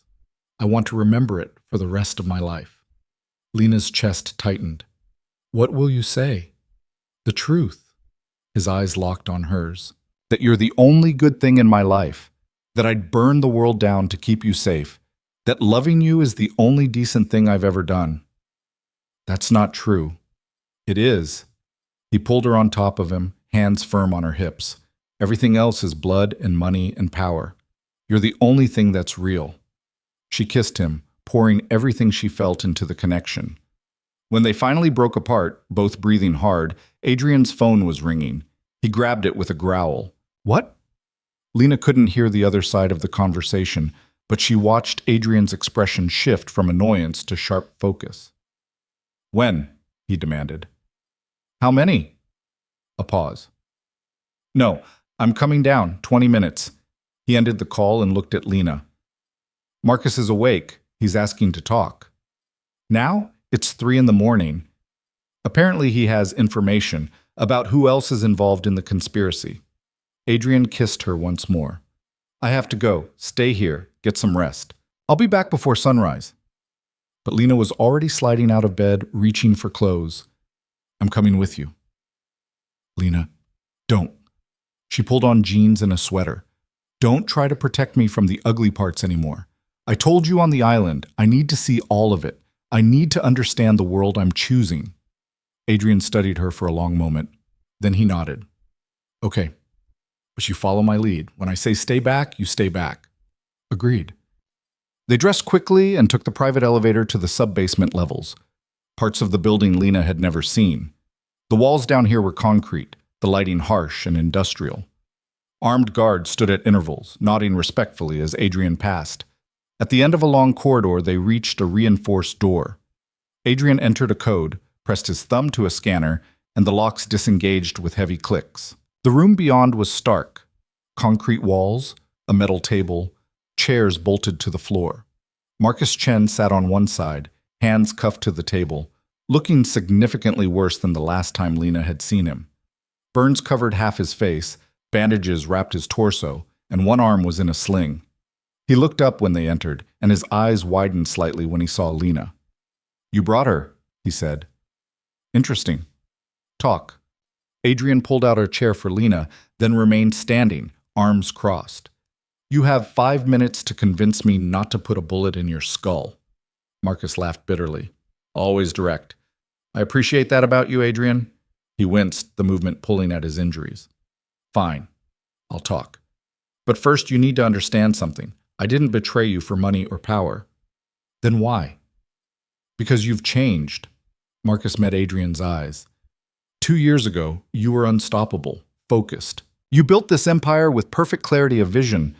But then he nodded at Lena, came into the picture, and everything shifted. You became distracted, emotional, weak. Adrian's hand twitched toward his gun. Let him talk, Lena said quietly, placing her hand on Adrian's arm. Marcus continued. Petrov approached me 6 months ago, said he was forming a coalition. People who remembered what you used to be and wanted to restore that. People who thought removing your weakness would return you to form. By killing my wife, Adrian's voice could have cut glass. By giving you a reason to be the monster again. Marcus leaned forward as much as his restraints allowed. They thought if Lena died, you'd go on a rampage, destroy everyone involved, remind the whole underworld why they should fear you. Then, with your reputation restored and your heart safely dead again, the coalition would approach you, offer alliance. That's insane, Lena breathed. That's our world. Marcus looked at her. You think you understand it? You think loving Adrian makes you part of this? You're a liability, a weakness everyone will try to exploit, and eventually, probably soon, someone will succeed. They'll kill you just to hurt him, and when that happens, Adrian will either die trying to avenge you or become something so dark even he won't recognize himself. Or, Adrian said quietly, deadly, I'll kill everyone who threatens her until people learn not to try. Marcus shook his head. You can't kill everyone. There's always another ambitious bastard waiting for his chance. Then I'll enjoy the job security. Adrian pulled out his gun, checking the magazine with casual precision. You still haven't told me who else is involved. Because that information is the only thing keeping me alive right now. You think I won't torture it out of you? I think you're tired of torture. I think you're tired of blood and violence and living like an animal. Marcus's eyes flicked to Lena. I think she's changing you into someone who wants out, and that's going to get you both killed. The room fell silent. Adrian holstered his gun and sat down across from Marcus. When he spoke, his voice was calm, controlled, more terrifying than any rage could be. You're right, he said. She is changing me. I want things now I never wanted before. A future. A life. Maybe even a way out of this eventually. He leaned forward. But here's what you don't understand, Marcus. That doesn't make me weak. It makes me more dangerous, because now I have something to protect, something worth being the monster for. So when I tell you that I'll kill anyone who threatens her, I don't mean it as a threat. I mean it as a promise. He stood, walking around the table to stand behind Marcus's chair. Now, Adrian continued, his hand resting almost gently on Marcus's injured shoulder, you're going to tell me every name in this coalition, every person who thought it was a good idea to target my wife, and then you're going to help me destroy them all. His fingers tightened, pressing into the burns. Marcus screamed. Lena watched, forcing herself not to look away. This was the man she loved. This capacity for cruelty, this willingness to hurt, to break, to destroy anyone who threatened what was his. She should have been horrified, but all she felt was safe. 20 minutes later, Marcus had given up 12 names, members of rival organizations, corrupt officials, even 2 of Adrian's own people who joined the coalition. Adrian recorded everything, his phone capturing every word, every confession. When it was done, Marcus slumped in his chair, broken and bleeding. What now? He asked. You kill me? Adrian considered him for a long moment. No, death would be too easy. Instead, you're going to disappear. My people will relocate you somewhere remote. You'll live, but you'll live knowing that everything you built, every connection you had, every piece of power you accumulated, it's all gone. You're nobody now, Marcus. Just another ghost. That's worse than death. I know. Adrian took Lena's hand. Let's go. They left Marcus in that concrete room, his future decided, his fate sealed. In the elevator back to the penthouse, Lena leaned against Adrian's chest, processing everything she'd witnessed. Are you okay? He asked quietly. I don't know. Honest. I watched you torture information out of him, and I didn't feel anything. Shouldn't I feel something? You feel what you feel.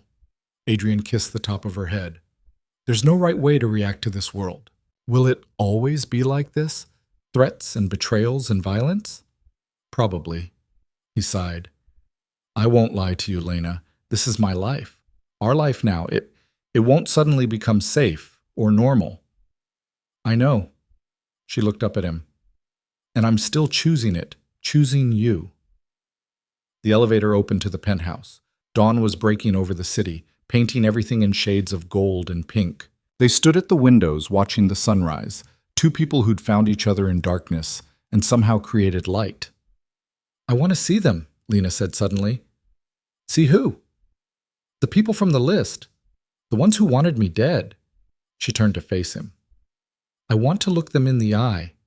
I want them to see that I'm not afraid, that they failed. Adrian studied her carefully. You're sure? Yes.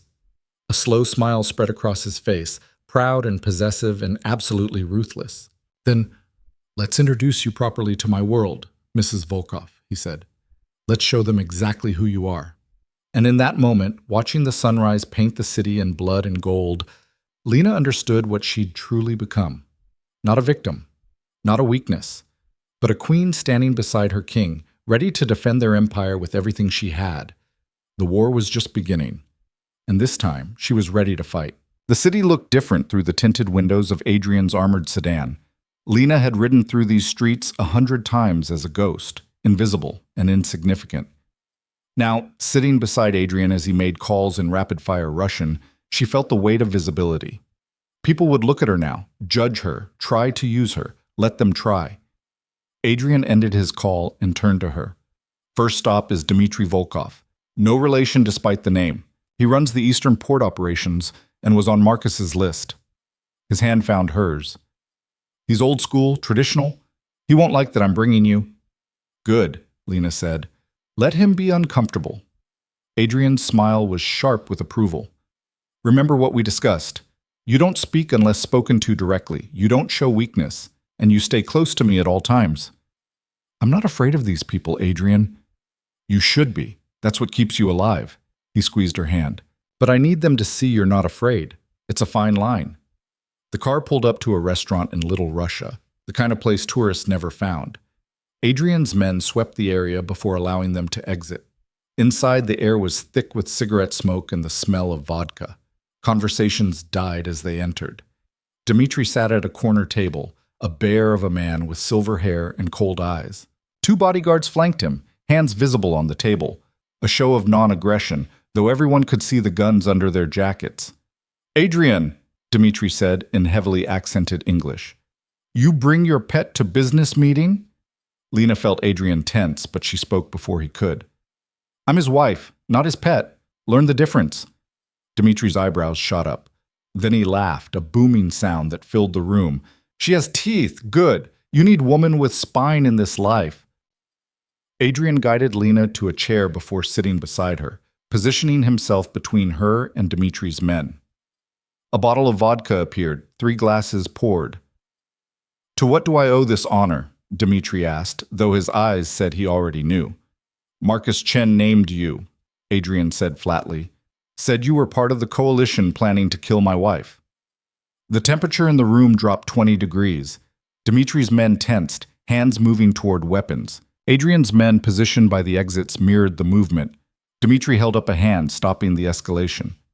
Marcus is liar. Marcus is very motivated to tell the truth right now. Then he lies about me specifically. Dmitri leaned forward.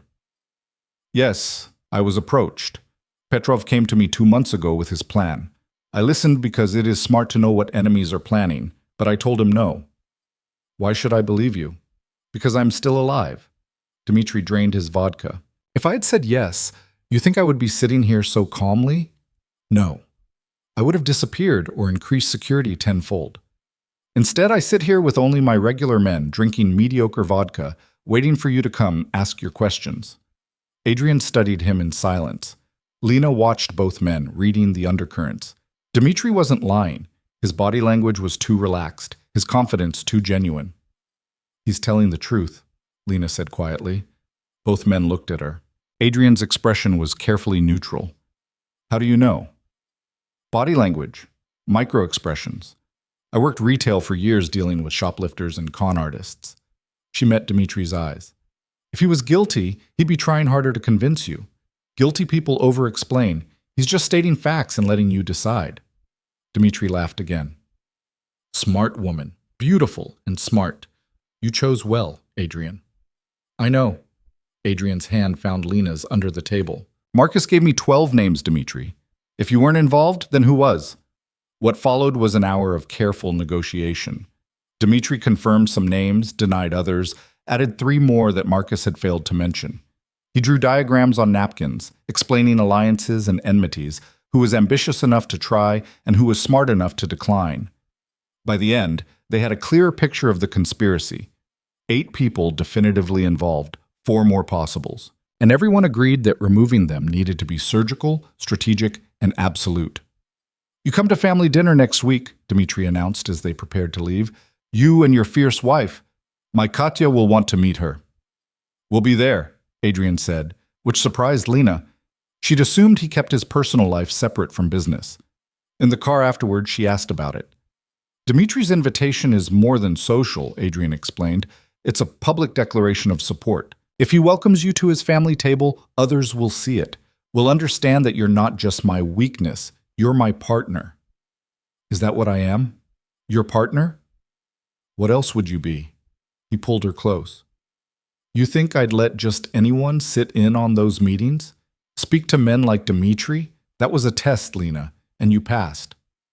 Pride warmed her chest. What's next? Nikolai Sokolov, he runs gambling operations on the Strip. Marcus fingered him as one of the masterminds. Adrian's expression darkened. Nikolai is different from Dmitri. He's young, ambitious, and stupid enough to think he can outmaneuver me. Dangerous combination. Very. They drove to a casino on the edge of downtown, all neon and desperate glamour. Adrian's men created a corridor through the crowds to the VIP elevators. The top floor was quieter, carpeted in plush red, lined with private rooms where high-stakes games separated fools from their money. Nikolai's office was at the end, glass walls overlooking the casino floor, decorated in chrome and leather. The man himself was young, maybe 35, with styled dark hair and a suit that cost more than most cars. Adrian Volkov, Nikolai said with a smile that didn't reach his eyes. And the famous Lena. I've heard so much about you. I'm sure you have, Lena replied. Something about this man made her skin crawl. Sit, please. Nikolai gestured to chairs facing his desk. Can I offer you anything? Champagne? Whiskey? Information, Adrian said coldly, about your involvement with Marcus Chen and Mikhail Petrov. Nikolai's smile never wavered. I don't know what you're talking about. Marcus said you were at 3 separate planning meetings, that you offered to help coordinate the attack on the island. Adrian leaned forward. He gave me dates, times, locations. Should I continue? Marcus is a desperate man trying to reduce his punishment. Nikolai spread his hands. He'll say anything. Adrian's phone hit the desk, playing audio. Marcus's voice filled the room. Nikolai was the most enthusiastic. He said killing the girl would be doing you a favor, that you'd thank us eventually. Nikolai's smile finally faded. That proves nothing. It proves you're a traitor. Adrian stood slowly. And traitors die. 2 things happened simultaneously. Adrian's men moved to block the exits, and Nikolai pressed a button under his desk. Hidden panels in the walls slid open, revealing armed men. I don't think so, Nikolai said. You see, I planned for this possibility. You're good, Adrian, but you're predictable. Of course you'd come here. Of course you'd confront me. He stood, walking around his desk. The difference is, I'm ready. Lena's heart hammered. They were outnumbered 3-1.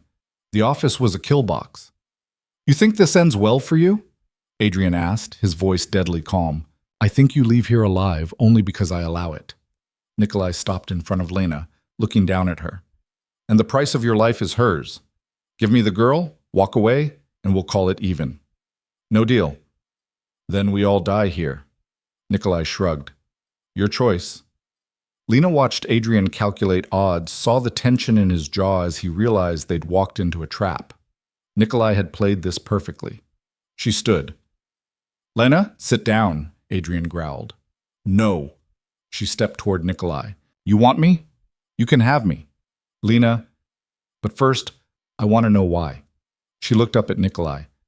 Why do you care so much about killing me? What did I ever do to you? Nikolai smiled.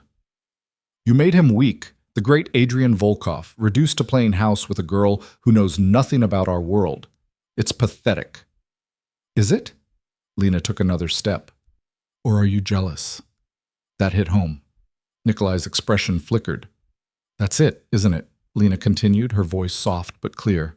You've spent your whole life building power, taking risks, proving yourself. And Adrian still has more than you, is more than you. So when he found something that makes him happy, you couldn't stand it. Shut up. Because if Adrian can have both, power and love, empire and happiness, then what does that make you? What's your excuse for being alone? I said shut up. Nikolai grabbed her arm, fingers digging in hard enough to bruise. Adrian moved, but Nikolai's men raised their weapons. Everyone froze. Let her go, Adrian said, his voice like gravel. No, I don't think I will. Nikolai pulled Lena closer, his other hand sliding a knife from his jacket. I think I'll do what Petrov couldn't, what Marcus failed to do. I'll cut out your heart right in front of you. He pressed the blade to Lena's throat. She'd been terrified before, when Petrov's men grabbed her, when the warehouse exploded. But this was different. This was cold steel against her skin, one wrong move from death. But she'd also learned something in these past weeks. Fear could be a weapon too. Do it, she whispered. Nikolai blinked. What? Do it. Kill me. Lena met Adrian's eyes across the room. But know that the second I'm dead, Adrian will destroy everything you've ever built, everyone you've ever loved. He'll burn your world to ash and scatter your remains where no one will ever find them. Lena, stop, Adrian said, but she could see the calculation in his eyes. He understood what she was doing. You think killing me makes you powerful? Lena continued, her voice growing stronger despite the knife. It makes you the stupidest man alive.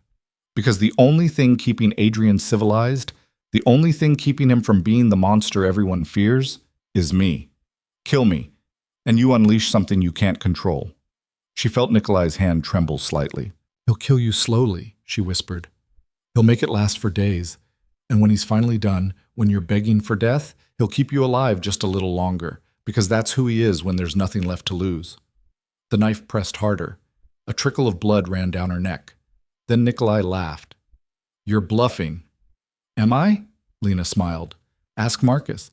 Ask him what Adrian did for just betraying him. Now imagine what he'll do for murder. The room was silent except for the muffled sounds of the casino below. Everyone waited. Adrian spoke, his voice empty of all emotion. She's not bluffing. Kill her, and I'll spend the rest of my life making you suffer. I'll kill everyone you've ever cared about. I'll destroy your businesses piece by piece. I'll make you watch as everything you built crumbles. And then, only then, will I let you die. The knife shook against Lena's throat. But, Adrian continued, let her go right now, and I'll give you a choice. Leave the city, take whatever money you have, and disappear. I'll even give you a 24-hour head start before I tell the others you were involved. Maybe you'll survive long enough to find somewhere safe.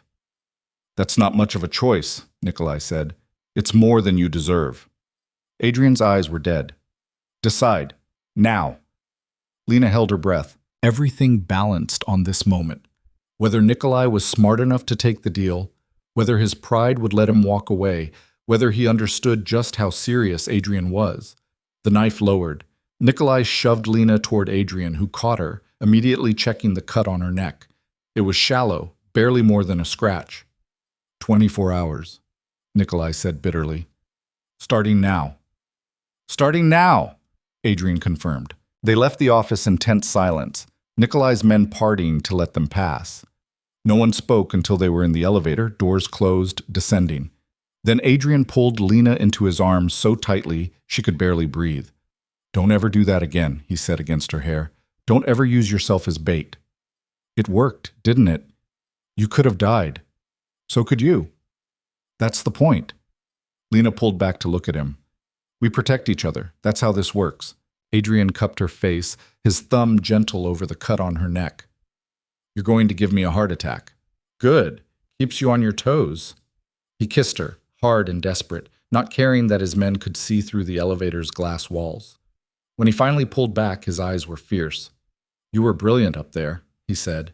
Terrifying and brilliant. I learned from the best. The elevator opened to the casino floor. Adrian kept her close as they walked through the crowds, his arm around her waist, possessive and protective. Outside, the night air was cool after the stale casino atmosphere. Adrian's second-in-command, Alexei, was waiting by the car. Boss, we have a problem, Alexei said immediately. What kind of problem? Two of the names from the list, Thomas Reeves and Sarah Chen. They've gone to ground. Disappeared in the last 6 hours. Adrian cursed in Russian. They know we're coming. Someone's warning them, Lena said. Someone who knew about Marcus's confession. The three of them looked at each other, the same realization hitting simultaneously. There was still a leak. Someone close enough to know what Marcus had revealed, but not close enough to be in that interrogation room. How many people knew we had Marcus? Adrian demanded. 12. Your inner circle only. Alexei pulled out his phone, pulling up a list. I can account for all of them except who? Your lawyer, David Stern. He hasn't checked in for his regular report. Adrian's expression went cold. Find him. Now. Already on it. We tracked his phone to a warehouse in the industrial district. Alexei hesitated. Boss, it could be another trap. Then we'll be ready for it. Adrian opened the car door for Lena. But this ends tonight. I'm tired of playing defense. They drove across the city, picking up more men at various checkpoints until they had a convoy of 4 vehicles, 20 armed soldiers loyal to Adrian. The warehouse district was dark and abandoned, most buildings empty shells waiting for demolition. David Stern's phone signal came from a warehouse at the end of a dead-end street. Adrian had his men surround the building while he, Lena, and Alexei approached the main entrance. "This feels wrong," Alexei muttered. "Too easy." "Agreed." Adrian checked his weapon. "Lena, you stay with you." "I know." She'd grabbed a gun from the car, checked the magazine like Adrian had taught her. "I'm not sitting in the car while you walk into another ambush." "Stubborn woman. You married me. Best mistake I ever made." They entered through a side door, moving quietly through darkness. The warehouse was massive, full of old machinery and shipping containers. Perfect place for an ambush. Adrian hand-signaled for his men to spread out, clearing the space methodically. They found David Stern in the center of the warehouse, tied to a chair, beaten unconscious. "It's a trap," Alexei said, but Adrian was already moving toward his lawyer. Lena saw it first, the wire running from Stern's chair to a stack of crates in the corner. "Adrian, stop!" He froze mid-step. The lights blazed on, flooding the warehouse with harsh white light. Armed figures appeared on the catwalks above, at least 30 of them, surrounding Adrian's men. A woman's voice echoed through the space. "Hello, Adrian." Sarah Chen stepped into view on the main catwalk. Mid-40s, elegant in a business suit, Marcus's older sister and head of their family's operations. She held a detonator. "Sarah," Adrian said calmly, "I should have known you'd be involved. My brother was a fool, but he was still my brother." Her eyes were hard. "You tortured him, destroyed him. Did you really think I'd let that go? He tried to kill my wife. He tried to save you from yourself." Sarah's finger hovered over the detonator button. "But you're too far gone. Too twisted up in this pathetic love story to see clearly anymore." Adrian's men aimed at Sarah, but she just laughed. "Shoot me, and this detonator triggers. Everyone in this building dies." "Including you," Lena called out. "I'm willing to make that sacrifice." Sarah's gaze fixed on Lena. "You should have stayed in your cage, little bird. Should have accepted your role as Adrian's pretty pet. Instead, you had to try to be something more. Had to make him care about you." "Is that what this is about?" Lena stepped forward despite Adrian trying to hold her back. "You're angry because someone like me made someone like him fall in love?" "I'm angry because you've made him weak." Sarah's composure cracked. "The Adrian Volkov I knew would have burned this city to the ground by now. Would have killed Marcus quickly and moved on. But you've made him hesitate, made him question, made him human." "And that terrifies you, see," Lena said, understanding flooding through her. "Because if Adrian can be human, if he can love someone and still be powerful, then what's your excuse? What's your justification for being so alone?" Sarah's hand tightened on the detonator. "Shut up." "How many people have you pushed away to get where you are?" Lena continued, moving closer. Adrian shadowed her, positioned to shield her. "How many relationships have you sacrificed for power? And now you see Adrian has both. And it makes you realize you gave up everything for nothing." "I said shut up." "You want to kill me because I represent everything you'll never have," Lena said softly. "Not because I make him weak, but because I make him whole. And you'll never be whole, will you, Sarah? You'll always be empty." The warehouse was silent. Sarah's finger trembled on the trigger. Then she smiled. "You're right. I'll never be whole. I'll never be happy. I'll never be anything but this." She raised the detonator, "But neither will you." Everything happened at once. Adrian tackled Lena to the ground as Sarah pressed the button. Gunfire erupted from every direction. The charges around David Stern exploded, sending a shockwave through the building. But the explosion was smaller than it should have been. Controlled. Directional. Adrian's men had disarmed most of the charges. Through the smoke and chaos, Lena saw Sarah's face. The moment she realized her trap had failed, that she'd sacrificed everything for revenge that wouldn't even work. Then Adrian's sniper took the shot. Sarah fell from the catwalk, dead before she hit the ground. The firefight lasted less than 3 minutes. Adrian's men were better trained, better positioned, and fighting for something more than money. When the smoke cleared, all of Sarah's forces were dead or subdued. David Stern was alive, barely. Medics rushed to stabilize him while Adrian stood over Sarah's body, his expression unreadable. "Is it over?" Lena asked, standing beside him. For now. He pulled her close, not caring about the blood and gunpowder staining their clothes. There will always be someone. Always another ambitious fool who thinks they can take what's mine. But after tonight, they'll think twice. Alexei approached, phone in hand. Boss, Thomas Reeves just called, says he wants to negotiate surrender. Tell him I'll accept nothing less than complete cooperation. Adrian turned away from Sarah's body. And Alexei, let everyone know what happened here tonight. Let them see what happens when you threaten what's mine. They left the warehouse as police sirens wailed in the distance. Adrian's people would handle the authorities, spin the story into something acceptable. By morning, it would be just another gang war, barely worth a mention in the news. In the car, Lena finally let herself shake. The adrenaline drained away, leaving her exhausted and overwhelmed. Hey, Adrian said softly, pulling her into his lap. You're okay. We're okay. I thought she was going to blow us all up. She tried. You stopped her. How did I stop her? You got in her head, made her angry enough to make mistakes. He kissed her temple. You're a natural at this. I don't want to be natural at this. Lena's voice broke. I don't want to be good at psychological warfare and life or death situations. I just want... What? What do you want? You. Just you, without all the death and danger. Adrian held her tighter. I know, but this is the package deal, me and my world. I wish I could give you something different. I know, Lena wiped her eyes. And I'm still choosing it. Choosing you. I just need a minute to fall apart first. Take all the time you need. They drove through the city as dawn broke, painting everything in shades of gold and pink.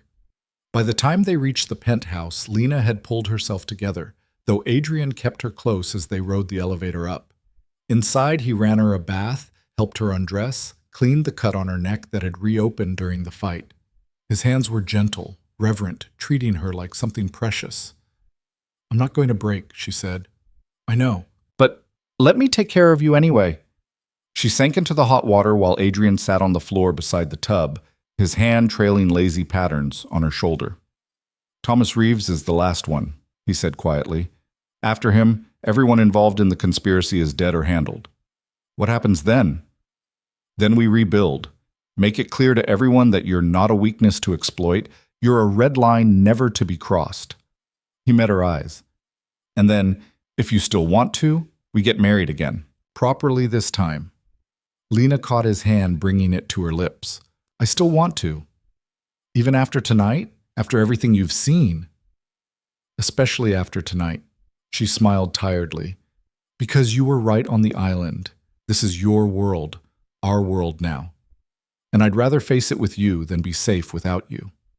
Adrian leaned in to kiss her, soft and sweet and full of promises. When he pulled back, his eyes were bright with something that might have been tears. I love you, he said, more than power, more than empire, more than my own life. I know, Lena touched his face. I love you too, even when you're being an idiot and walking into traps. He laughed, the sound surprised and genuine. We're a disaster. We're perfect. They stayed like that until the water went cold, just holding each other, finding peace in the quiet moments between wars. Outside, the city woke to another day, unaware of the violence that had shaped its night, unaware that a queen had been forged in fire, standing beside her king, ready to defend what they'd built together. The conspiracy was over, the threats neutralized, but Lena knew this was just the beginning. There would always be challenges, always be dangers, always be people who saw her as Adrian's weakness instead of his strength. Let them come. She was ready now. Ready to stand beside him in the darkness, ready to fight for what was theirs, ready to prove that love wasn't a liability in this world, it was the most dangerous weapon of all, and she wielded it like a blade. Thomas Reeves surrendered 3 days later in the lobby of Adrian's downtown headquarters, walking in alone with his hands raised and a white envelope containing every piece of evidence against the remaining conspirators. He knelt in front of Adrian's desk like a penitent, his expensive suit rumpled, his face showing the strain of 72 hours running scared. Lena watched from her position by the window, learning to read the power dynamics of Adrian's world. Thomas didn't look at her once, a tell that revealed exactly how much he feared what she represented. "Please," Thomas said, his voice breaking. "I have a family, 2 daughters. I made a mistake, but they're innocent." Adrian didn't respond immediately. He read through the documents Thomas had provided with methodical precision, occasionally making notes. The silence stretched until Thomas was visibly sweating. Finally, Adrian looked up. "Your daughters are 8 and 10. "Yes." Hope flickered in Thomas's eyes. "They go to St. Mary's Academy, honor students. The youngest wants to be a veterinarian." The hope died. Thomas understood what Adrian was really saying. "I know where they are. I know everything about them." "I'll do anything," Thomas whispered. "Anything you want. Just don't hurt them." "I don't hurt children," Adrian said coldly. "But I do remember debts. You'll work for me now. Everything you earn, everything you build, belongs to me until I decide otherwise. Your daughters will grow up never knowing their father betrayed me, but you'll know, every day for the rest of your life, you'll remember that you owe me everything." Thomas nodded frantically. "Yes, thank you. Thank you. Get out!" After Thomas fled, Adrian turned to Lena. "What did you think?" She'd been expecting this. Adrian had started asking her opinion after every meeting, teaching her to analyze people and situations the way he did. "He's broken," she said. "He'll be loyal now because he's too scared to be anything else. But watch his wife. She doesn't know about the conspiracy yet, and when she finds out what he risked, she might become a problem." Adrian smiled, pride evident in his expression. "Exactly what I thought. You're learning fast. I have a good teacher." He crossed to her, pulling her into his arms. Out the window, the city sprawled beneath them, every light representing someone under Adrian's influence in some way. It should have felt overwhelming. Instead, it felt like standing on top of the world. "The threats are handled," Adrian said quietly. "Everyone who wanted you dead is dead or neutralized. We're safe now." "For how long?" "Long enough." He tilted her chin up. "Long enough to get married. Really married, the way I promised you." Lena's heart skipped. "When?" "Whenever you want. Tomorrow. Next month. A year from now." His thumb brushed her lower lip. "You choose everything this time. The date, the venue, the dress. Make it exactly what you want." She thought about the first wedding, sterile registry office, ugly dress, her father's desperate gratitude making her sick. She thought about what she'd dreamed of as a girl before reality crushed those dreams into dust. "I want it small," she said. "Just people who actually matter. No business connections, no strategic alliances. Just us and the people we actually care about." "Done." "Who do you want there?" Lena realized she didn't have a good answer. Her mother was dead. Her father had sold her and didn't deserve to witness her happiness. She had no siblings, no close friends left after years of working multiple jobs just to survive. Adrian saw her struggle. "My people are your people now," he said gently. "Alexei would be honored to walk you down the aisle if you'd let him. Dmitri and Katya would come. Even some of the men who protected you, they've adopted you as their own." Tears pricked her eyes. "I never expected to have a family again." "You have one now, whether you want it or not." He kissed her forehead. "We take care of our own. And you're ours now, Lena, completely." The wedding planning became a welcome distraction from the violence of the past weeks. Katya Volkov, Dmitri's wife, took Lena shopping for dresses with an enthusiasm that was both touching and overwhelming. The older woman had raised 5 sons in the underworld and treated Lena like the daughter she'd never had. "This one," Katya declared, pulling a dress from the rack. "Try this one." It was simpler than the others they'd looked at. Ivory silk that draped elegantly, no excessive beading or lace. Lena stepped into the fitting room and slipped it on. When she emerged, Katya's eyes filled with tears. "Beautiful. You look like bride, not like costume." Lena studied herself in the mirror. The dress was perfect, elegant without being fussy, sophisticated without trying too hard. She looked like herself, just more. "Adrian will forget how to breathe," Katya said with satisfaction. They bought the dress along with simple jewelry, pearl earrings that had belonged to Katya's mother, offered with such genuine affection that Lena couldn't refuse. Afterward, they had lunch at a small Russian cafe where Katya told stories about Dmitri's courtship. He was terrible romantic, Katya said, laughing. Brought me flowers every day for a month. My mother thought he was too dangerous. She was right, but I married him anyway. Do you regret it? Lena asked. The danger, the violence, all of it. Katya considered this seriously. Sometimes, when sons were young, I worried constantly. Every phone call could be news that Dmitri was dead. Every knock on door could be police or enemies. She paused. But I loved him. Love him still. And love makes the fear worth it. Even when it's terrifying. Especially then. Katya reached across the table to squeeze Lena's hand. You think you are only one who is scared? Adrian is terrified too, of losing you, of not being good enough, of his world destroying what you have together. But he loves you enough to be brave anyway. You do same. Lena blinked back tears. Thank you. No thanks needed. You are family now. Katya's smile was fierce. And we protect family. The wedding was set for 2 weeks later to be held at Adrian's estate in the hills overlooking the city. Lena had never been there. Adrian kept it completely separate from his business operations, a true sanctuary. When he drove her up the winding road to show her the venue, she understood why. The estate was stunning. Modern architecture blending seamlessly with natural landscape, all clean lines and floor-to-ceiling windows framing views of the city below. Gardens sprawled across the grounds, carefully maintained but wild enough to feel organic. I bought this place 5 years ago, Adrian said as they walked through the gardens. Told myself it was an investment, but really, I think I was building a home for a future I didn't believe I'd ever have. And now? Now I have you. He pulled her close. Now it's actually a home. They chose a spot overlooking the city for the ceremony, a natural stone terrace surrounded by flowering trees, simple wooden chairs for the handful of guests, an arch woven with white roses. It's perfect, Lena breathed. Adrian's phone buzzed. He glanced at it and his expression darkened. I need to take this. He stepped away, and Lena watched his posture shift as he listened to whoever was calling. When he returned, his face was carefully neutral. What's wrong? She asked. Your father wants to come to the wedding. Ice flooded her veins. What? He called Alexei, asking how to reach me. Said he heard we were getting married again and wants to be there. Adrian's jaw clenched. I told Alexei to tell him to go to hell, but I wanted you to know. Lena turned away, staring out at the city. She hadn't thought about Michael Hart in weeks, hadn't wanted to.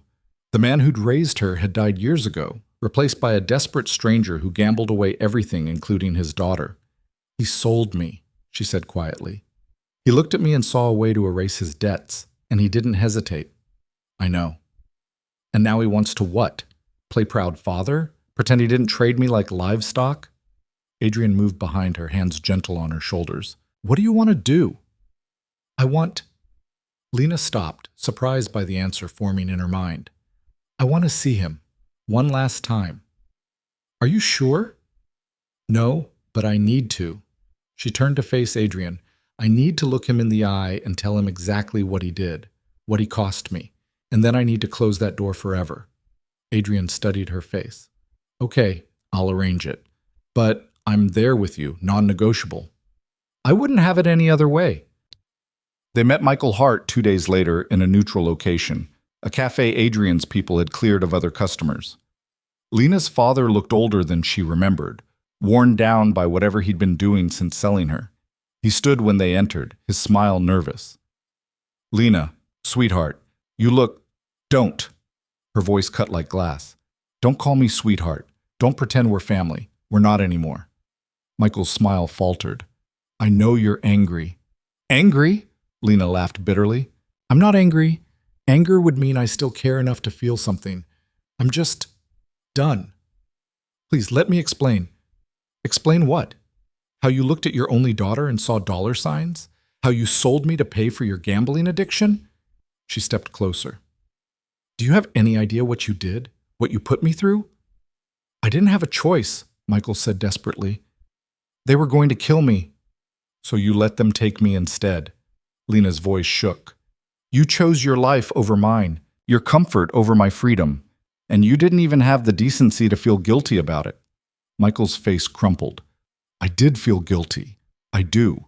Every day, not guilty enough to say no, not guilty enough to find another way. She turned to Adrian.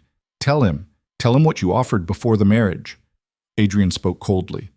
I told your father I'd erase his debts if he gave me information on my competitors. He could have walked away clean without sacrificing his daughter. He chose the easier path. The color drained from Michael's face. I didn't know. Because you didn't ask, Lena said. You heard marry my daughter and jumped at it because it was simpler than actually working to fix your problems. She pulled out an envelope from her purse.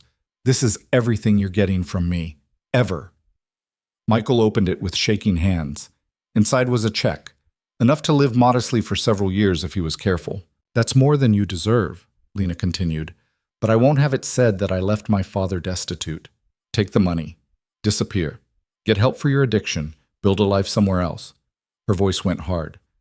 But you're not welcome at my wedding. You're not welcome in my life. And if I ever hear that you're using my name to try to get something from Adrian's people, I'll make sure you regret it. Lena, please. We're done here. She turned to leave, then paused. I loved you once. I would have done anything for you. But you killed that love when you sold me. Remember that when you're alone with your choices. She walked out without looking back. Adrian followed, his hand finding hers as soon as they were outside. Are you okay? He asked. I will be. And surprisingly, she meant it. Seeing her father saying everything she needed to say, it felt like excising a wound. Painful, but necessary. In the car, Adrian pulled her close. I'm proud of you. For what? For being strong enough to face him, for knowing your worth. He kissed her temple. You're remarkable, Lena Hart. Lena Volkov, she corrected. I kept your name even after the first wedding. I just never felt like it was really mine until now. It's yours. Everything I have is yours. His arms tightened. Including my heart, for whatever that's worth. It's worth everything. The final week before the wedding passed in a blur of final preparations. Lena worked with the estate's staff to arrange flowers, choose music, plan the small reception dinner. She wrote her vows over and over, trying to capture everything she felt in words that wouldn't sound ridiculous when spoken aloud. The night before the wedding, Adrian honored tradition by staying at a hotel downtown, leaving Lena alone at the estate. She stood on the terrace where tomorrow they'd exchange vows, watching the city lights twinkle below. Couldn't sleep either? Lena turned to find Katya approaching with 2 glasses of wine. Too much on my mind, Lena admitted, accepting a glass. Is normal. I didn't sleep night before my wedding either. Katya settled into a chair. Was too busy being terrified. Of what? Of everything. Of making a mistake, of not being strong enough for the life I was choosing, of loving someone too much. She smiled. But when I saw Dmitri at altar, all fear disappeared. I knew I was exactly where I was supposed to be. What if I'm not strong enough? The question came out small. What if Adrian's world breaks me? Then you rebuild. Katya's voice was firm. You think you are first woman to love dangerous man? You think you are only one who worries about surviving this life? She leaned forward. Let me tell you a secret. You are already stronger than you know. You survived being sold by your father. You survived assassination attempts. You stood up to men who wanted you dead and made them afraid of you instead. You don't need to be stronger, Lena. You just need to remember what you already are. Lena felt tears slip down her cheeks. Thank you. No tears tonight. Save for tomorrow when you see Adrian's face. Katya stood, pulling Lena into a warm embrace. Get some sleep. Tomorrow you become bride. Really become part of this family. And we are so happy to have you. After Katya left, Lena stayed on the terrace a while longer, thinking about everything that had brought her to this moment. A year ago, she'd been trapped in her father's debts, working herself to exhaustion with no hope for the future. She'd thought marriage to Adrian Volkov would be a prison sentence. Instead, it had become her salvation. She'd found strength she didn't know she had, found family in the most unlikely places, found love in the arms of a man who'd bought her like property but chose to see her as an equal. Tomorrow, she'd stand beside him and choose him freely. Not because she had to, not because of debts or obligations, but because she wanted to. Because he was hers and she was his, and together they were building something real from the ashes of violence and pain. Lena finished her wine and went inside to sleep, her heart lighter than it had been in months. The wedding day dawned clear and perfect, the sky a brilliant blue that seemed impossible for the city. Lena woke early, too excited to sleep, and spent the morning getting ready with Katya's help. The older woman styled her hair in loose waves, applied minimal makeup that enhanced rather than masked, helped her into the ivory dress. When Lena looked in the mirror, she barely recognized herself. Not because she looked different, but because she looked happy, genuinely, radiantly happy. "Beautiful," Katya declared. "Now, one more thing." She produced a small box containing a delicate bracelet, platinum with tiny diamonds. "This was Dmitri's mother's," Katya said. "She wore it at her wedding, I wore it at mine, and now you wear it at yours. Is tradition in our family?" Lena's throat tightened. "I can't. It's too precious." "You are family. This is yours now." Katya fastened it around Lena's wrist. "There, perfect." A knock at the door announced Alexei, looking uncomfortable in his formal suit but smiling warmly. "Ready?" he asked. Lena took a deep breath. "Ready." Alexei offered his arm, and she took it gratefully. They descended the stairs together, walked through the gardens toward the terrace. Lena could hear soft music playing, could see the small gathering of people who mattered, standing and turning to watch her approach. But she only had eyes for Adrian. He stood at the arch in a perfectly tailored suit, his expression arrested as he watched her walk toward him. Lena had never seen him look vulnerable before, but in that moment, with the afternoon sun painting everything golden, he looked almost undone.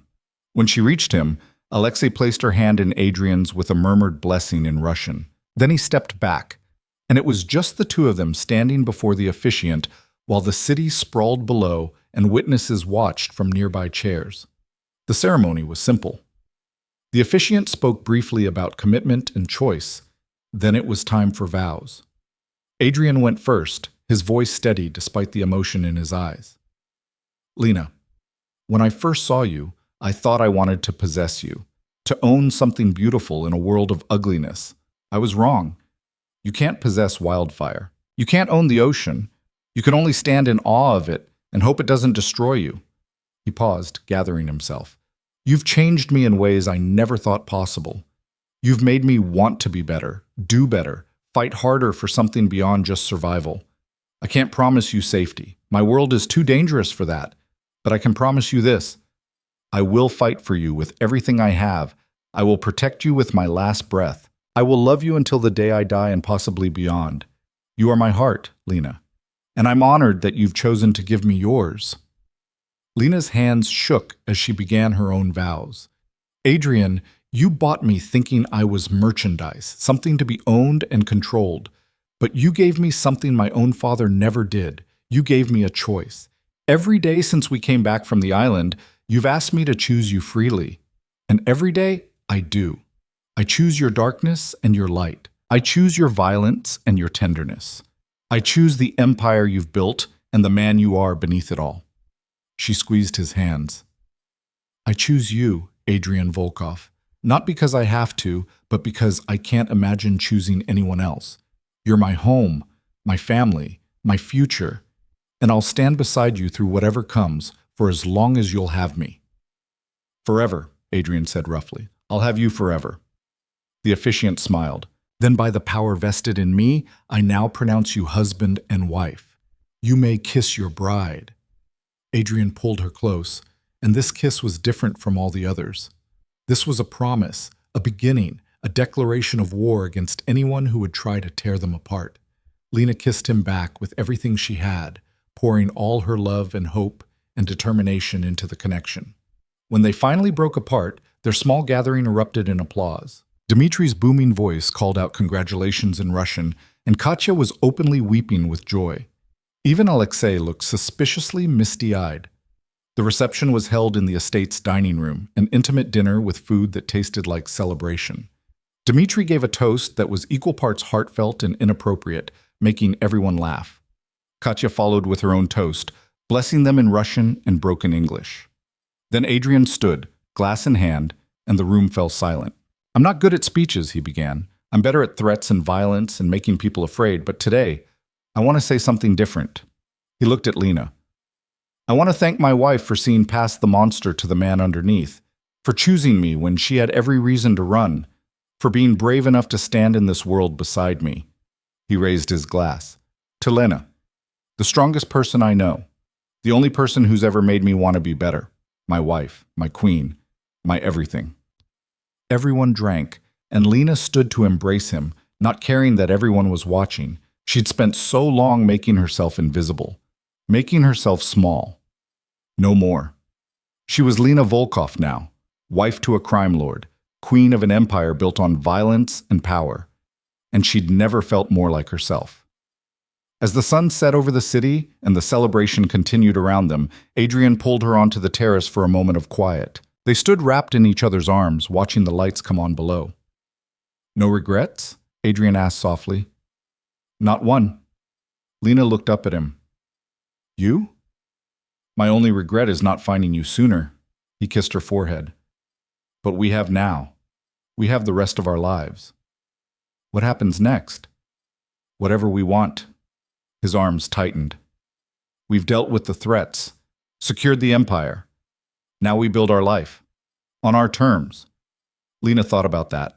A future that was theirs to shape, not dictated by fear or survival or necessity, but by choice.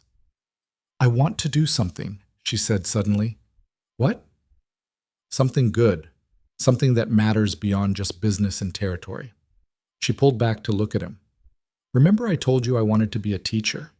I want to start a foundation for kids whose parents are in debt or addiction. Give them opportunities I never had. Education, support, a way out. Adrian studied her face. Using my money to help people. That's practically noble. Is that a yes? It's whatever you want it to be. He smiled. You want to save the world? I'll write the checks. You want to build schools? I'll buy the land, whatever you need. It's yours. Just like that? Just like that. He cupped her face. You're my wife now, Lena. My equal partner in everything. Your dreams are my dreams. Your goals are my goals. We're in this together. Tears slipped down her cheeks, but she was smiling. I love you. I love you too. Adrian kissed her softly. Now come back inside. Dimitri is about to tell embarrassing stories about me from when I first started out, and I need you there to protect my reputation. They returned to the party hand in hand, joining their chosen family in celebration. And as the night wore on, filled with laughter and love and the simple joy of being surrounded by people who cared, Lena realized something profound. She'd started this journey as a prisoner, a girl sold to pay her father's debts, trapped in a marriage she never chose. But somewhere along the way, she'd become free. Free to choose her own path. Free to love without fear. Free to build a future worth fighting for. She was Lena Volkov now. And she'd chosen this life, this man, this violent, beautiful world. And she wouldn't change a thing.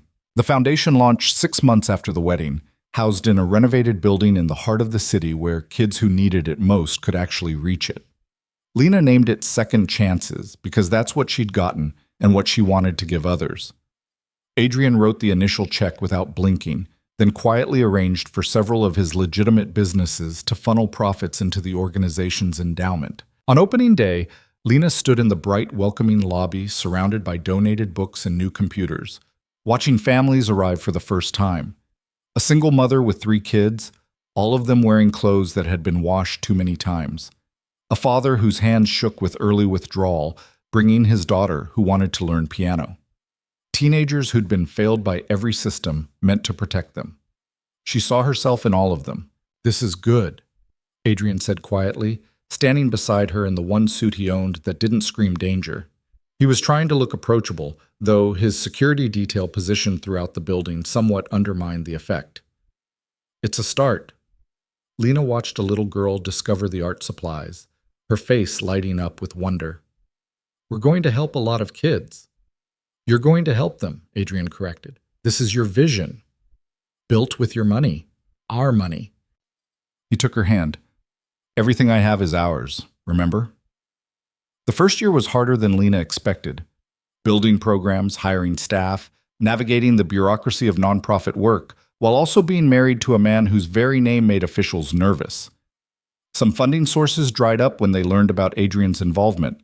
Others doubled their contributions, either out of genuine support or because refusing Adrian Volkov seemed unwise. Lena learned not to care about the motivation as long as the kids benefited. She spent her days at the foundation, running tutoring programs and counseling sessions, fighting for kids who reminded her of herself. She came home exhausted but fulfilled, and Adrian would be waiting with dinner and questions about her day. They'd fallen into a rhythm, her light work balancing his dark business, each of them giving the other what they needed. But peace never lasted long in Adrian's world. The threat came on a Tuesday, unremarkable until Lena's assistant interrupted a tutoring session to say someone was demanding to see her. A woman who wouldn't give her name but insisted it was urgent. Lena found her in the lobby, mid-30s, expensive clothes, the kind of polished beauty that came from professional maintenance. She stood examining the foundation's mission statement on the wall with an expression Lena couldn't quite read. "I'm Lena Volkov," she said carefully. "You wanted to see me?" The woman turned, and her smile was all sharp edges. "Mrs. Volkov, how domestic. I'm Elena Kozlov. I believe you know my brother." The name hit like a punch. Kozlov. One of Adrian's oldest rivals, a Russian mobster who controlled territory on the East Coast. They'd maintained an uneasy truce for years, but Adrian had mentioned recently that Kozlov was getting ambitious, pushing boundaries. "I don't discuss my husband's business," Lena said evenly. "I'm not here about business. I'm here about you." Elena's eyes swept over Lena with obvious assessment. "I wanted to see what kind of woman could make Adrian Volkov go soft." "I haven't made him anything he didn't choose to be." "Haven't you?" Elena moved closer.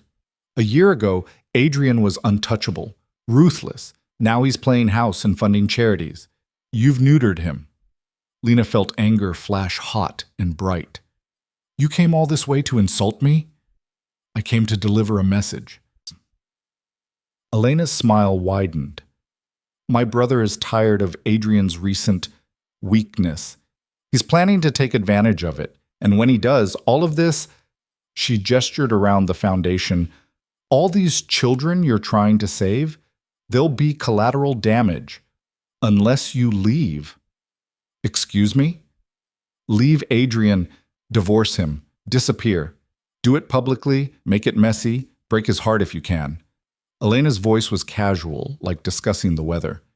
"Do that, and my brother will back off. Adrian can rebuild his reputation, and you can keep your little charity without worrying about it burning down with children inside." Lena's blood ran cold. "You're threatening kids to get to me? I'm giving you a choice. Save them or stay married. You can't have both." Every instinct screamed at Lena to call security, to have this woman thrown out. But she forced herself to think strategically, the way Adrian had taught her. "I'll need time to consider," she said carefully. "You have 48 hours. Elena pulled out a business card. "Call this number when you've decided. And Mrs. Volkov? Choose wisely. My brother doesn't bluff." After Elena left, Lena immediately called Adrian. He arrived 30 minutes later with Alexei and a full security team, his face carved from ice as Lena explained the threat. "Kozlov's making his move," Adrian said, pacing the office like a caged animal. "Using you to force my hand." "She threatened the kids," Lena said, her voice shaking with rage. "Children, Adrian. She threatened to burn this building with children inside." "I know." He pulled her into his arms. "I know, and I'm going to kill everyone involved. But first, we need to get you somewhere safe." "I'm not running." "Lena, no." She pulled back to meet his eyes. "I'm not leaving the foundation, and I'm definitely not leaving you. We deal with this together." Adrian's jaw clenched. "Kozlov wants a war. If we engage, people will die, maybe a lot of people." "Then we don't engage on his terms." Lena's mind was already racing. "Elena said her brother thinks you've gone soft, that I've made you weak. What if we use that?" "Use it how?" "Make him overconfident. Let him think he's right about you. Then destroy him when he overextends." She looked up at Adrian. "You've taught me about power plays and strategy. This is just another chess game." Alexei spoke from the doorway. "She's right, boss. Kozlov's pride is his weakness. If we make him think he's already won, he'll get sloppy. Adrian studied Lena's face. What are you proposing? I call Elena back, tell her I'm considering her offer. String her along while you position your people. Lena's voice grew stronger as the plan formed. Meanwhile, we evacuate the kids and staff, make it look like I'm closing the foundation temporarily. Kozlov will think it's because I'm scared, that his threat worked. And then? Then you show him exactly how wrong he is about you being soft. Adrian's smile was predatory. I knew there was a reason I married you. The next 48 hours were controlled chaos.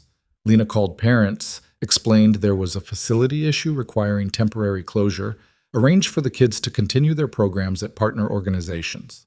Staff were given paid leave with vague promises of reopening soon. To anyone watching, it looked exactly like what Kozlov wanted to see. Lena scared and backing down. Meanwhile, Adrian mobilized his forces. He reached out to old allies, called in favors, positioned men throughout the city. Dmitry offered his full support, bringing his considerable resources to bear. Even people who normally stayed neutral began taking sides, unwilling to let Kozlov's threat against children go unanswered. Lena called Elena exactly 48 hours after their meeting. I need more time, she said, letting her voice shake slightly. This is my life we're talking about. You have 24 more hours, Elena said coldly. After that, my brother acts. I understand. Can I meet with him? Your brother? I want to hear his terms directly. There was silence on the other end. Then, you want to negotiate? I want to understand what I'm agreeing to. If I'm going to leave my husband, destroy my marriage, I need to know it will actually keep people safe. More silence. Lena could almost hear Elena calculating, trying to determine if this was genuine or a trap. I'll ask him, Elena finally said. Stay by your phone. The call came 6 hours later. Kozlov would meet with Lena the following evening at a restaurant he owned, Neutral Ground. She could bring one security guard. Any sign of Adrian or his forces, and the deal was off. It's a trap, Alexei said flatly when Lena shared the details. Of course it is. Adrian was already planning. He wants to take Lena hostage, use her as leverage against me. Classic play. So we don't let him take me. Lena pulled out the building schematics Alexei had acquired. Your man comes with me as agreed, but you have people already in place, kitchen staff, other diners, surrounding buildings. When Kozlov makes his move, you're ready. If this goes wrong, it won't. Lena took his hand. Trust me. Trust us. Adrian pulled her close, pressing his forehead to hers. If anything happens to you, I'll burn the world down. I know, that's why nothing will happen. She kissed him softly. We've survived worse than Kozlov. We'll survive this too. The next evening, Lena dressed carefully. Elegant, but not provocative. Strong, but not threatening. She wore the bracelet Katya had given her for luck, and the pearl earrings from her wedding. Adrian helped her into a bulletproof vest disguised as a designer top, his hands gentle despite the violence they were preparing for. Remember the signal, he said. Anything goes wrong, you say the safe word and my people move immediately. Firefly, Lena confirmed. They'd chosen it together, something that had no reason to come up in normal conversation. I'll be listening to everything, watching everything. Adrian cupped her face. You're the bravest person I know. I learned from the best. The restaurant was upscale Russian, the kind of place where deals were made and enemies buried. Lena arrived exactly on time with one of Adrian's most trusted men, Victor's replacement, a quiet professional named Sergei. They were shown to a private room in the back. Kozlov was already there, a bear of a man with cruel eyes and expensive taste. His sister Elena sat beside him, along with 4 bodyguards who didn't bother hiding their weapons. Mrs. Volkov, Kozlov said, his accent thick and menacing. Sit. We have much to discuss. Lena sat across from him, Sergei standing behind her chair. Through her hidden earpiece, she could hear Adrian breathing, could feel his presence even though he was blocks away. You threaten children, she said without preamble. Why? Kozlov shrugged. Because it worked. Look at you, ready to bargain. Your husband would never have come to negotiate. But you? You have weakness, compassion. It makes you easy to manipulate. Or maybe it makes me smart enough to avoid unnecessary violence. Perhaps, Kozlov leaned forward. Here is my offer. You leave Adrian publicly, file for divorce, give interviews about how you can't live with his violence anymore. Make him look weak, make him look like he lost control of his own wife. In return, I leave your foundation alone. I might even donate, show what a generous man I am. And Adrian? Adrian rebuilds his reputation by being ruthless again, proves he's still dangerous. Everyone wins. Lena pretended to consider this. What guarantee do I have that you'll keep your word? You have my promise. In our world, that means something. In your world, maybe. But I've learned that promises mean nothing without power to back them up. She met his eyes. So here's my counteroffer. You and your sister leave this city. Take your operations back east where they belong. Never threaten my foundation or anyone I care about again. Do that, and I won't tell my husband to destroy everything you've built. Kozlov stared at her for a moment. Then he laughed, a booming sound that filled the room. You think you can threaten me? You think your husband scares me? I think you came to this meeting because you're afraid, Lena said calmly. You're afraid that Adrian isn't as soft as you hoped, that attacking his wife might be the biggest mistake you ever made. So you're trying to get me to leave peacefully, hoping it will weaken him without you having to actually fight him. The laughter stopped. Careful, Mrs. Volkov. No, I'm done being careful. Lena stood. I'm done with people like you thinking you can use me to hurt the man I love. You want a war with Adrian? You'll get one, but don't hide behind threats against children. Face him like the powerful man you claim to be. Kozlov's face darkened. Sit down. I don't think so. This meeting is over. I said sit down! Kozlov nodded to his men who moved to block the exit. This was it. The moment everything hinged on. Lena said clearly, This firefly wants to leave now. Everything exploded into motion. The doors burst open as Adrian's men flooded in from multiple directions. The waiter, who'd been hovering nearby, pulled a gun. The businessman in the corner booth revealed himself as Dmitri, weapon already drawn. Sergei moved in front of Lena, his own gun covering Kozlov. Within seconds, Kozlov and his people were surrounded by 15 armed men, all loyal to Adrian.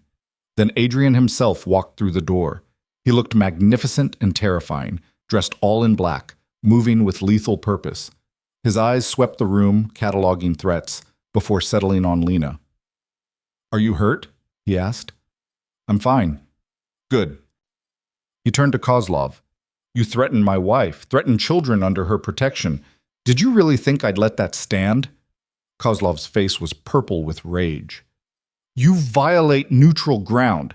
This is against all rules. You violated the rules when you threatened innocents. Adrian's voice could cut glass. There's no honor in using children as weapons. No protection in our code for men like you. You can't kill me. My organization? Your organization is already dismantled. I've spent the last 48 hours buying out your lieutenants, seizing your assets, turning your allies against you. You're finished, Kozlov. You just didn't know it yet. Elena spoke up, her earlier confidence gone. We'll leave. We'll go back east, never return. No. Adrian's smile was cold. You had your chance to walk away. You chose to threaten what's mine instead. He looked at his men. Take them. Adrian, wait. Lena stepped forward. Let them go. Everyone stared at her. Adrian's expression was carefully neutral. Lena, not because they deserve it, because we're better than this. She looked at Kozlov. You wanted to make Adrian weak by making him care about something. But that's not weakness. It's evolution. He's strong enough now to choose mercy when it serves a purpose. What purpose does this serve? Adrian asked quietly. It sends a message that we don't need to kill everyone who threatens us, that we're secure enough in our power to let some enemies live as warnings to others. She turned back to Kozlov. You leave tonight.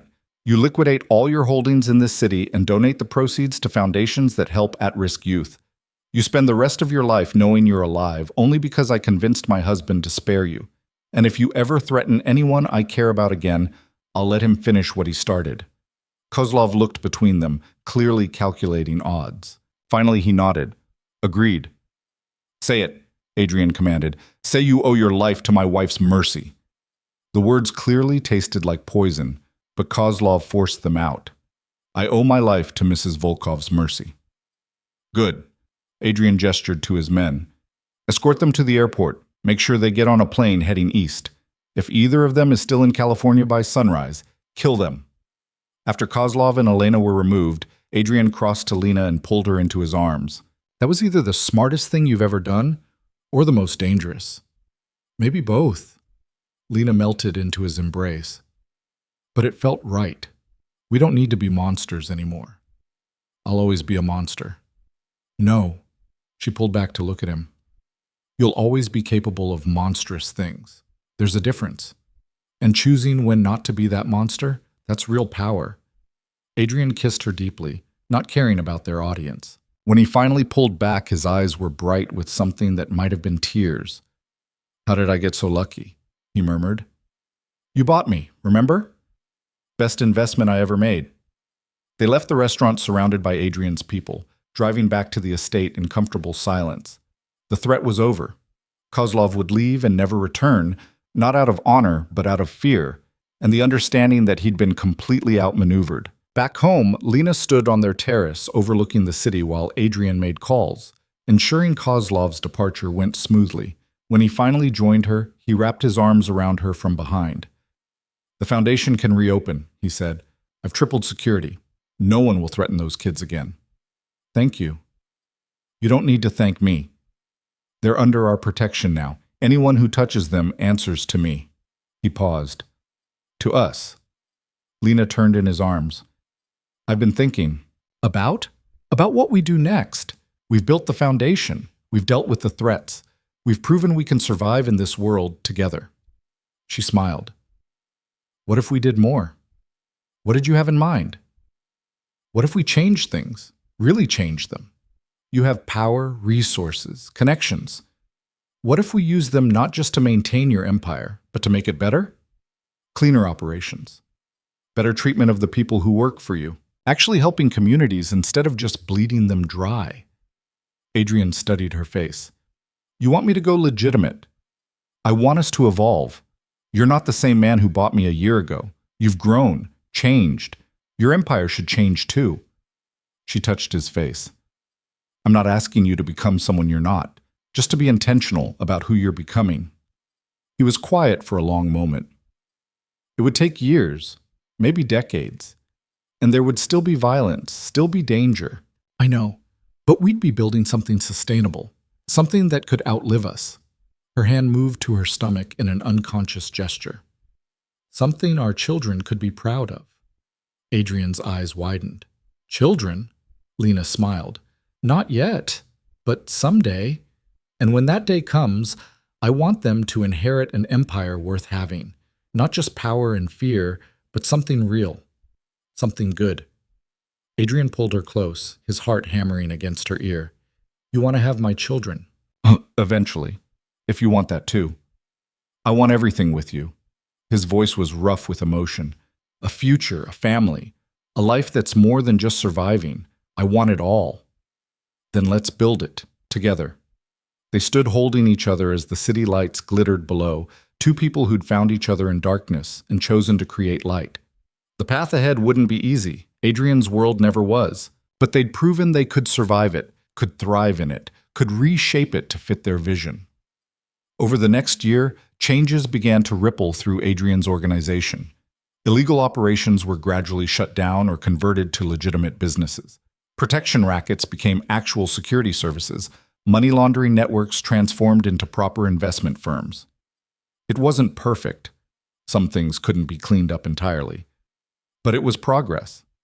The foundation flourished. More buildings opened in other cities. Thousands of kids got chances they never would have had otherwise. Lena hired staff who'd lived through the same struggles, people who understood what these children needed because they'd needed it themselves. And she discovered she was pregnant. Adrian took the news with surprising calm, though his hands shook when she showed him the test. He immediately increased her security detail, baby-proofed the estate months early, and read every book on parenting he could find. You're adorable when you're nervous, Lena told him, watching him assemble a crib at 3 a.m. I'm terrified, he admitted. What if I'm no good at this? You'll be amazing. You already protect everyone you care about. Now you'll have one more person to protect. It's different. A child, Lena. Someone who'll depend on us completely. Someone we'll teach to be strong, brave, kind. She placed his hand on her growing belly. Someone who'll know they're loved unconditionally. Their daughter was born on a spring morning, tiny and perfect and screaming with fury at the world. Adrian held her with tears streaming down his face, this monster of a man rendered helpless by 7 pounds of angry infant. She's beautiful, he breathed. She's so beautiful. What should we name her? Lena asked. They discussed names for months but never quite agreed. Now looking at their daughter, Adrian said, Arya. It means lioness in Hebrew. Our little fighter. Arya Volkov. Lena smiled. It's perfect. Life shifted again, rearranging around this new person who demanded everything and gave back infinite love. Lena reduced her hours at the foundation, working from home when possible. Adrian scheduled his business around feeding times and nap schedules, conducting meetings with a baby carrier strapped to his chest. Dmitri and Katya were honorary grandparents, spoiling Arya shamelessly. Alexei taught her to laugh by making ridiculous faces. Even Adrian's hardened soldiers melted around the baby, competing to hold her during meetings. You've gone completely soft, Lena teased Adrian one evening, watching him sing Russian lullabies to their sleeping daughter. I'm terrifying, he protested. People still fear me. People fear you'll bore them to death talking about Arya's developmental milestones. He grinned, unrepentant. She smiled at me today. A real smile, not gas. It was the most beautiful thing I've ever seen. See? Soft. Only for you two. Everyone else should still be terrified. As Arya grew, Lena watched Adrian transform further. He was still dangerous. You didn't survive in his position without teeth, but he chose his battles more carefully now. Chose mercy more often. Chose to build rather than destroy when possible. The empire shifted to match. By the time Arya was 3, over 60% of Adrian's operations were completely legitimate. The remaining questionable activities were insulated enough that when Arya was older, she wouldn't have to know about them unless she chose to. Lena's foundation had expanded to 12 cities, helping thousands of kids annually. She'd written a book about second chances that became a bestseller. She spoke at conferences, appeared on television, used her platform to advocate for children who had no voice. And through it all, Adrian stood beside her, proud, protective, constantly amazed by what she'd accomplished. On their 5th wedding anniversary, the second one, the real one, they returned to the island where everything had changed. Arya stayed with Dmitri and Katya, giving Adrian and Lena a weekend alone. They walked the beach where they'd first really talked, where walls had started coming down. The house had been fully repaired after the attack, no trace remaining of that violence. 5 years, Lena said, watching the sunset paint the ocean gold. Feels like a lifetime. Feels like yesterday. Adrian pulled her close. You know what I remember most about our first time here?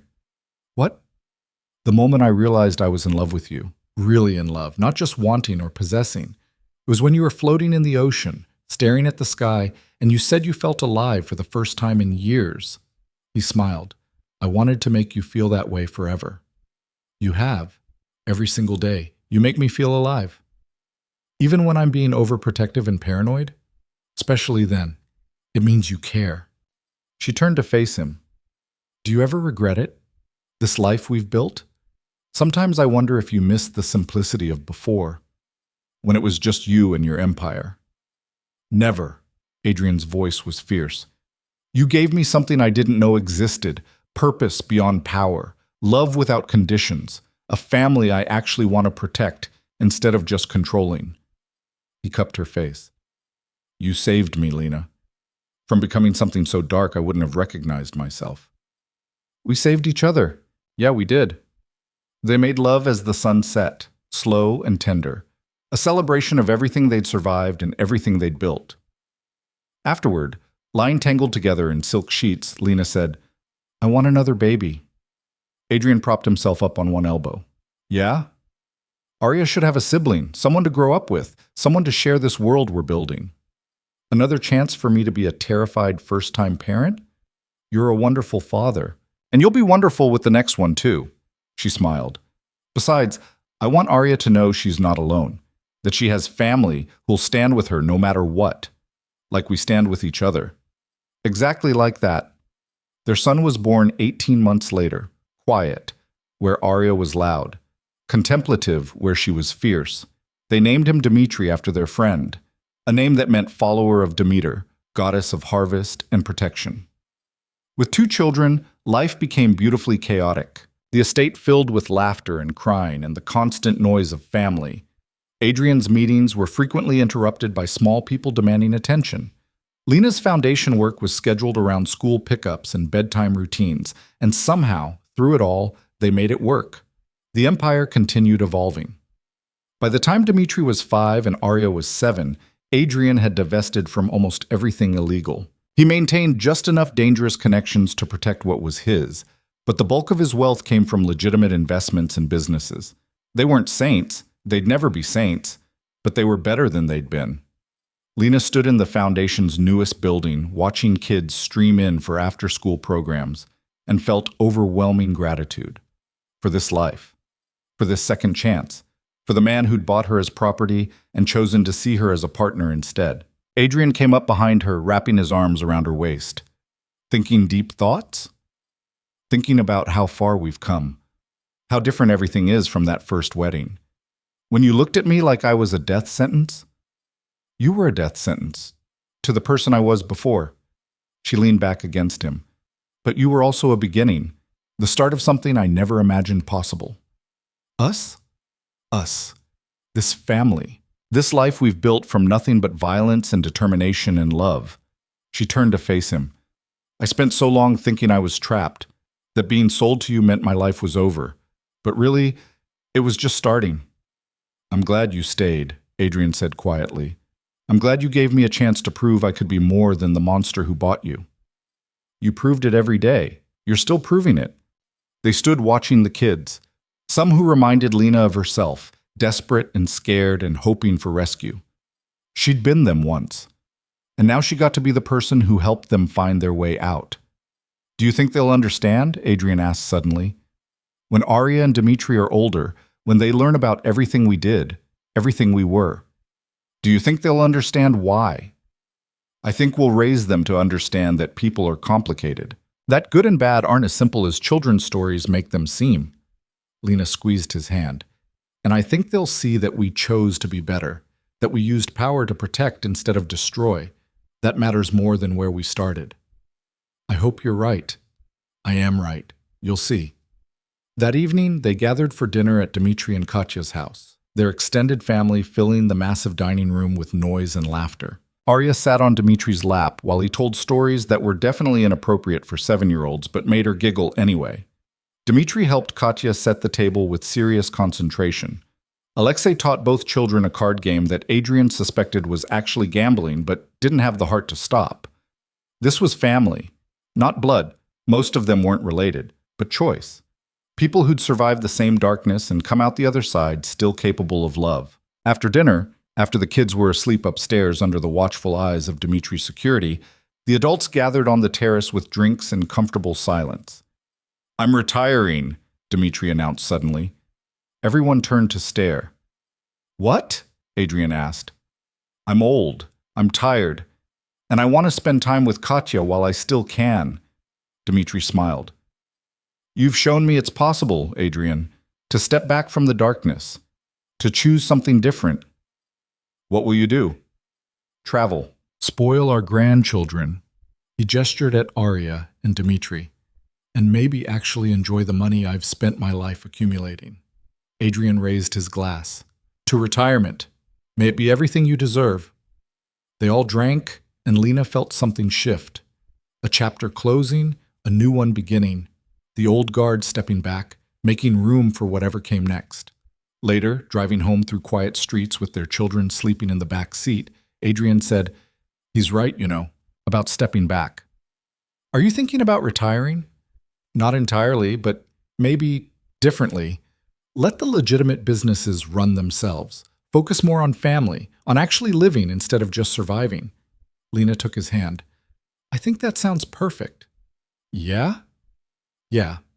We fought enough, built enough, proved enough. Maybe it's time to just be. Be what? Happy. A family.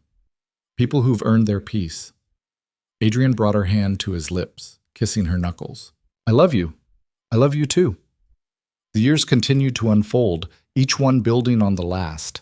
Arya grew into a fierce, intelligent girl who asked difficult questions and refused easy answers. Dmitri became thoughtful and kind, with a talent for seeing through people's facades to the truth underneath. They were good kids, better than Adrian and Lena had any right to expect, given their world. But they were also strong, capable of defending themselves, aware that their family was different even if they didn't fully understand why yet. On Lena's 35th birthday, Adrian surprised her with a trip back to the island. Just the two of them, the kids staying with Dmitri and Katya, who'd become permanent grandparents despite no blood relation. They arrived at sunset, the house exactly as beautiful as Lena remembered. So much had happened here, so many beginnings. I have something for you, Adrian said after dinner, producing a small box. Lena opened it to find a key. What's this? The island. It's yours. Legally, officially yours. Not ours. Yours. He smiled at her confusion. Everything else we share. But this place, where we really fell in love, where you became who you are now, I want you to have it completely. A place that's just yours, where you're in control of everything. Tears burned her eyes. Adrian, you were bought once. Sold like property. I never want you to feel owned again, not even by me. So this is yours. Your sanctuary. Your kingdom. He cupped her face. You're the queen of my empire, Lena, but you're also your own person, with your own power, your own choices. Never forget that. She kissed him through her tears, pouring a decade of love and gratitude and choosing into the connection. When they finally broke apart, she said, You know the irony? What? You bought me, but I own you completely. Have from the moment you admitted you'd been watching me for years. You're mine, Adrian Volkov. Entirely, completely mine. Always have been. Always will be. He smiled. Think you can handle being stuck with me forever? I think I can manage. They spent the week swimming and talking and making love like newlyweds. No children to interrupt. No business to demand attention. Just two people who'd chosen each other against all odds, celebrating the life they'd built together. On their last night, lying under the stars on the beach, Adrian said, Do you ever think about how it all started? How wrong it was? Sometimes, but I've stopped regretting it. Lena turned to look at him. I wish it had been different. I wish we'd met some other way, that you'd courted me properly, that I'd chosen you freely from the start. But we can't change the past. We can only change what we do with it. And what have we done with it? We've built something beautiful from something terrible. We've taken violence and turned it into protection. We've taken possession and turned it into partnership. We've taken darkness and created light. She smiled. We've proven that people can change, that love can transform even the most broken things into something whole. Adrian pulled her close. I don't deserve you. Probably not, but you have me anyway. Best deal I ever made. You didn't make a deal. You bought me, remember? And you could have run, could have hated me, could have let yourself be destroyed by everything that happened. He kissed her forehead. Instead, you stayed. You fought. You chose me even when you didn't have to. That's the real miracle. Not that I found you, but that you found something worth loving in me. It wasn't hard. You just needed someone to see past the monster. No, I needed you specifically. Only you could have done this, changed me, saved me, loved me despite everything. They fell asleep on the beach, wrapped in each other's arms, the ocean singing them to sleep with its eternal rhythm. When they returned home, life resumed its beautiful chaos. Arya started asking about her father's business, too smart to miss the hints of something unusual in how people reacted to the Volkov name. Dmitri began showing interest in the foundation, spending afternoons helping kids with homework. They were growing up, learning who they were, who they wanted to be. And Adrian and Lena guided them as best they could, honest about their past without burdening them with details they weren't ready for. On the 10th anniversary of their real wedding, they renewed their vows one more time, this time with their children as witnesses, with Dmitri and Katya and Alexei and their entire chosen family gathered to celebrate. Lena wore the same ivory dress, still perfect after a decade. Adrian wore a new suit, but the same expression of wonder he'd worn the first time. And when the officiant asked if they chose each other, they answered together. Always. The party afterward was loud and joyful, children running wild, adults trading stories and laughter. At one point, Lena found herself standing with Katya, watching Adrian dance with both their children, his face bright with happiness. "You did good," Katya said. "Both of you. Built something real from nothing." "We had help. Lots of help. Yes, but you had vision. You saw what could be and you made it real." Katya squeezed her hand. "I'm proud of you, daughter of my heart." The words broke something in Lena, some last piece of the girl who'd been sold by her father, who'd believed she was alone in the world. She had a family now. Real family. Chosen family. She had everything she'd ever wanted and things she'd never dared to dream. As the night wound down and guests began leaving, Adrian found Lena on the terrace where she'd stood so many times before, looking out at the city they'd shaped together. "What are you thinking?" he asked. "That I'm happy. Completely, unreservedly happy." She leaned into him. "That we did it. We survived everything thrown at us and came out stronger. We did it together. The only way it would have worked." Adrian turned her to face him, his eyes serious. "If you could go back knowing everything that would happen, the fear, the violence, the danger, would you still choose this?" "Choose me." Lena didn't hesitate. "Every single time, in every possible world. I'd choose you, choose this life, choose our family, because it's ours, Adrian. We built it together from ashes and blood and stubborn determination to be better than we were." "No regrets?" "Not one." She smiled. "Well, maybe one. I regret that first wedding. The ugly dress, the sterile office, the feeling of being sold. I wish that could have been different. Everything else? Everything else is perfect. Beautifully, messily, dangerously perfect." She kissed him softly. "You bought me, Adrian Volkov, but I chose you. I choose you still. I'll choose you forever." "Forever," he echoed. "That's a long time." "Not long enough."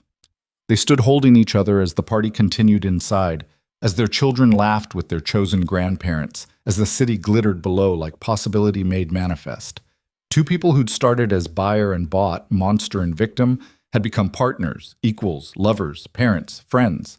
They'd built an empire, yes, but more importantly, they'd built a home, a family, a life worth living. And if that wasn't redemption, nothing was. Lena had been sold to settle a debt, but she'd bought her freedom with courage, claimed her power with determination, and found her home in the arms of the man who'd purchased her. They say you can't build a future on blood and violence. But Adrian and Lena had proven otherwise. They'd taken the worst beginning possible and transformed it into something beautiful. Because love, real love, chosen freely despite every reason not to, could rewrite any destiny, and theirs was just beginning.